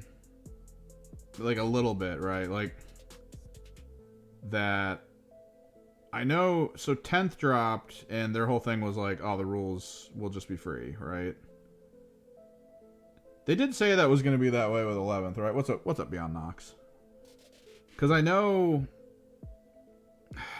they like. They said that, and then they kind of did it with AOS too. But then AOS, like, they got like a new handbook out, and I don't think you can access the rules from that handbook unless you get that handbook, and that's technically like the next iteration of AOS. Like, that's their next rule set, so you do have to kind of buy in to get the new rules there. So like, I'm guessing like 40k is their like cash cow baby, so I imagine they're not gonna make it so that you have to freaking buy a new rulebook and then input the code to even be able to access 11th edition. Kind of hoping that's the case. But I don't remember them saying anything against that. So they could be trying to flow it back to like their old system.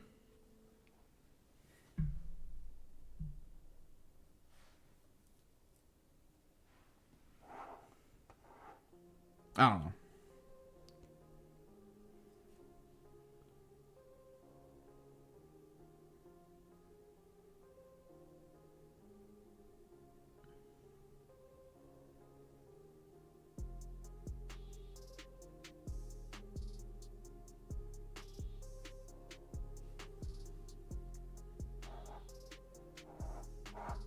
Hey, you're coming back from the same point in time that I stopped.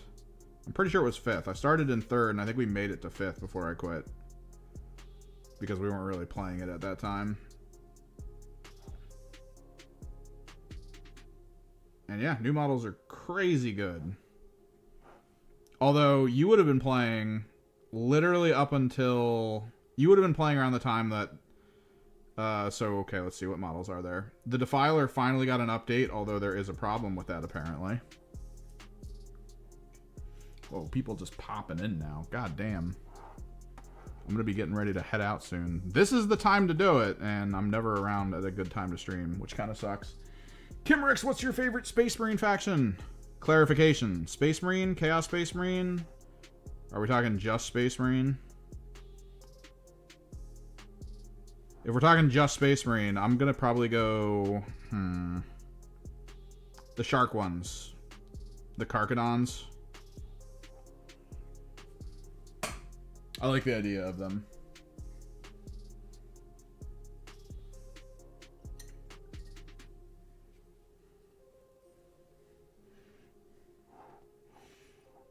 Yeah, I played mostly through 5th, and then like I just had to move on.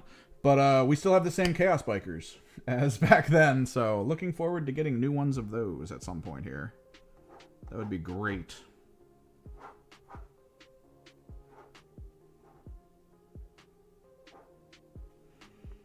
Alright, non-metallic metal gold on my Emperor's Children Rhino.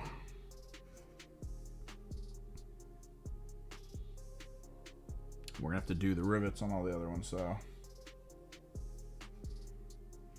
Yeah, there's still a lot that they haven't updated like they probably should have by now. But the new Defiler looks cool. They finally updated the Defiler from when they released it back when I was still playing, so that's neat.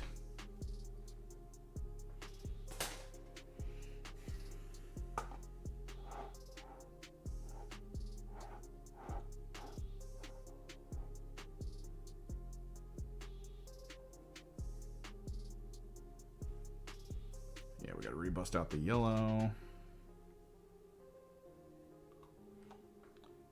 434, we're getting close. I might have to end a little early though, because I still have to throw the stuff I'm putting on this list into a box. I guess we're gonna carnival? I don't know, man. I don't know if carnival's a good idea.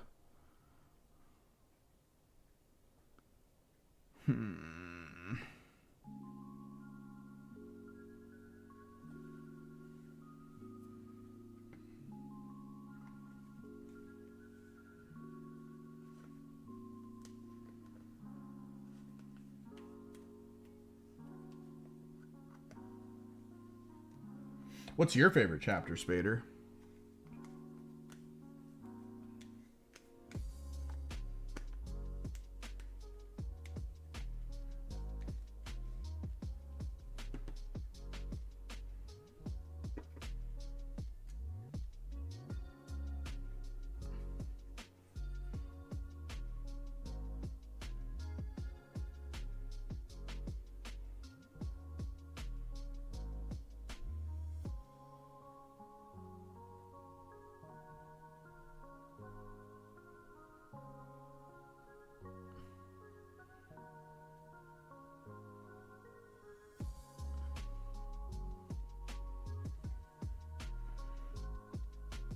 I'll go on vanilla. The Black Templar or the Dark Angels. They're gonna hit me with like... They're gonna hit me with something out there. Like Astral Tigers, the fan-made detachment. I painted my Phobos in the Astral Tiger color scheme. Friggin' bright orange and black. Or, yeah, bright orange, black, and white.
No, yeah, Imp Children, dude. I was one of the first to buy in on the Imp Children. I'm still building them. They're not that good. They were missing a lot of potentials. They didn't have a lot of data sheets. Still don't, But we just got the Defiler added to our data sheets, and the Defiler is strong AF. Especially the Emp Children one. Emp Children one is awesome. There's good ones in other spots too, but the Imp Children one gets +1 to hit if you're not below half strength. So, like, just opening on a tank with hitting on 2's las cannons and hitting on 2's that big super plasma cannon. Oh my god.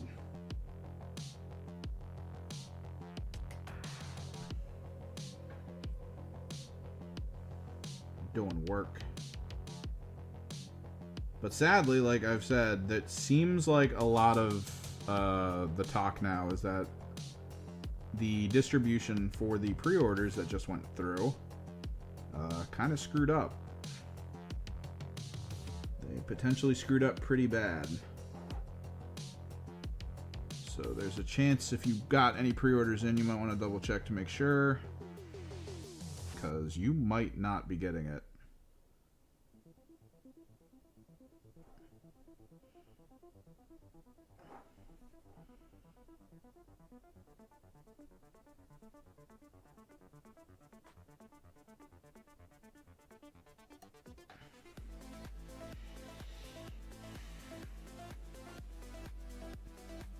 Custodes Combat Patrol. They just dropped the new Custodes boxes. That's something you might need to look into.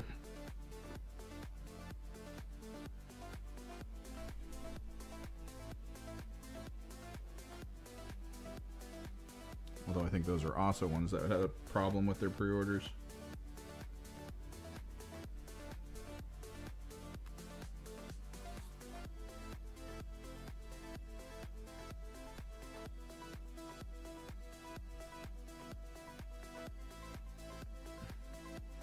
But yeah, some usually difficult to get your hands on models from the Custodes are now a little bit more accessible. Going forward, at least. That's the hope.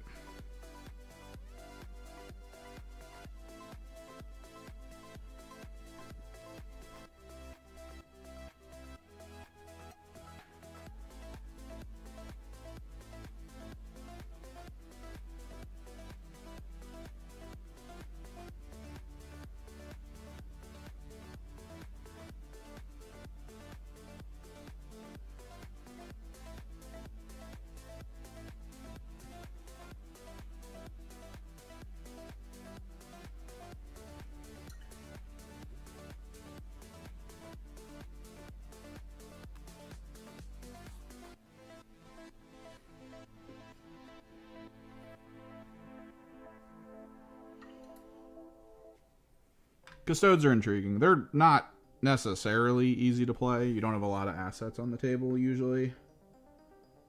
But they can do alright.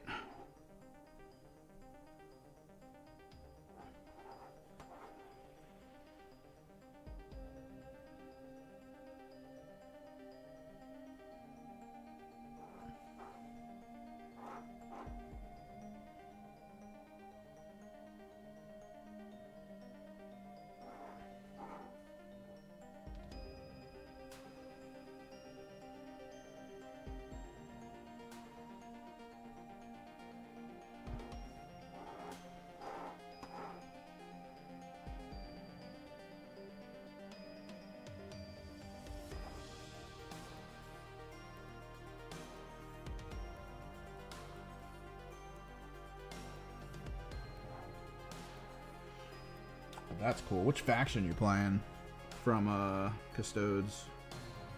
Going standard gold boys, or you trying something fun, something different? And also, are you a fan of Sisters of Silence?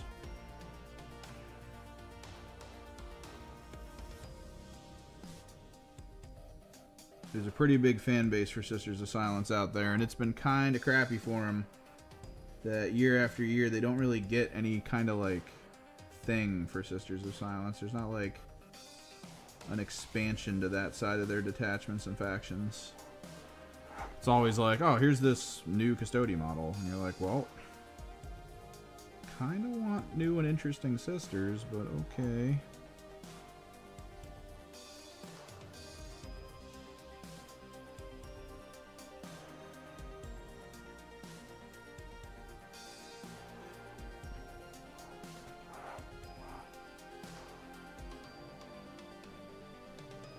4:43. Oh, I'm gonna have to get moving. I might be able to finish the bolts on the top of this. But I am gonna have to stop here in a second and get to putting this list together and tossing it in my travel case so I can get out there today.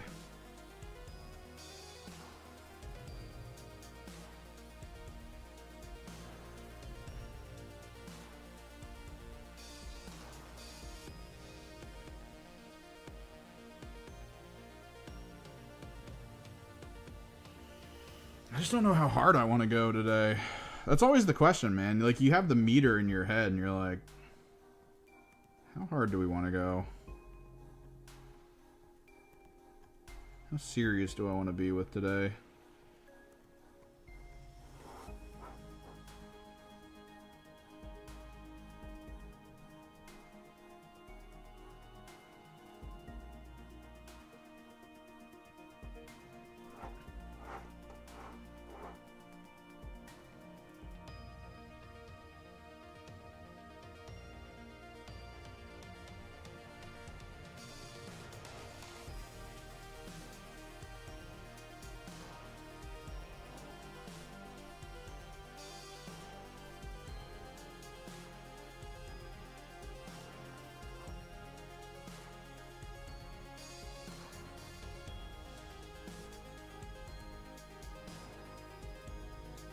Rusty Cursed, not bad.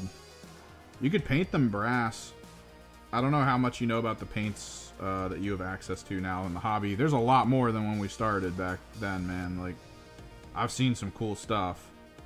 But if you want them to seem like old, rusty, or like crazy looking, I don't know how far you are in your paint scheme. You could always do brass. And then there's a paint that Games Workshop sells called Nihilic Oxide. You water it down a little bit and you put it on the brass. Oh, it's so good looking. Oh, it's so good. Like, it looks so perfect as like an oxidized brass. So cool.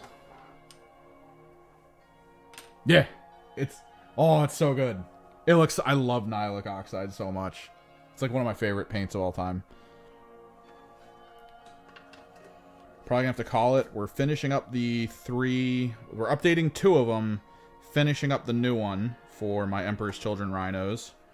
At some point here, I'm probably gonna actually start up my Noise Marines to get them to actually look like my Noise Marines, because I was holding off. Supposedly the Defiler. I was looking forward to the pre-order for the Defiler, but now it sounds like it's gonna be an issue. I'm getting a phone call. Hang on.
I'm back.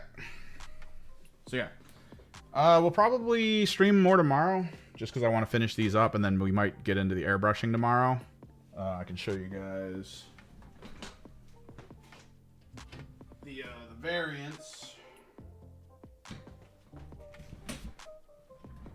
So these are headless because I actually have 3D printed heads of punk rock nuns, which eventually become this. To, you know, match the color scheme of the vehicles and everything. I love the underglow of pink leading up into their purple armor with the gold trim.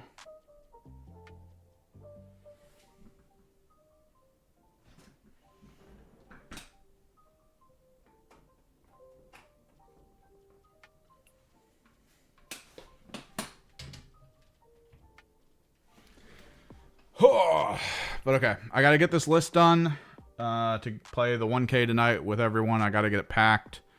I gotta get all that ready before 5:30 because I gotta head out and pick someone up, run errands. Whole thing. Thanks for hanging out. Thanks for chilling. We might stream again tomorrow, of course, like I said. If you're not part of the Discord, definitely check it out. It's usually linked in the description below on YouTube or just in my general links over on Twitch. And that's usually where I'll announce when I'm going live. We hang out, we talk, we show pictures of stuff. I might start adding in segments during these little hobby streams where maybe we look at like the people from the Discord, what they're working on, talk about it. I'm going to try to be a little bit more community focused. Just a little. Either way, until next time, guys. Later.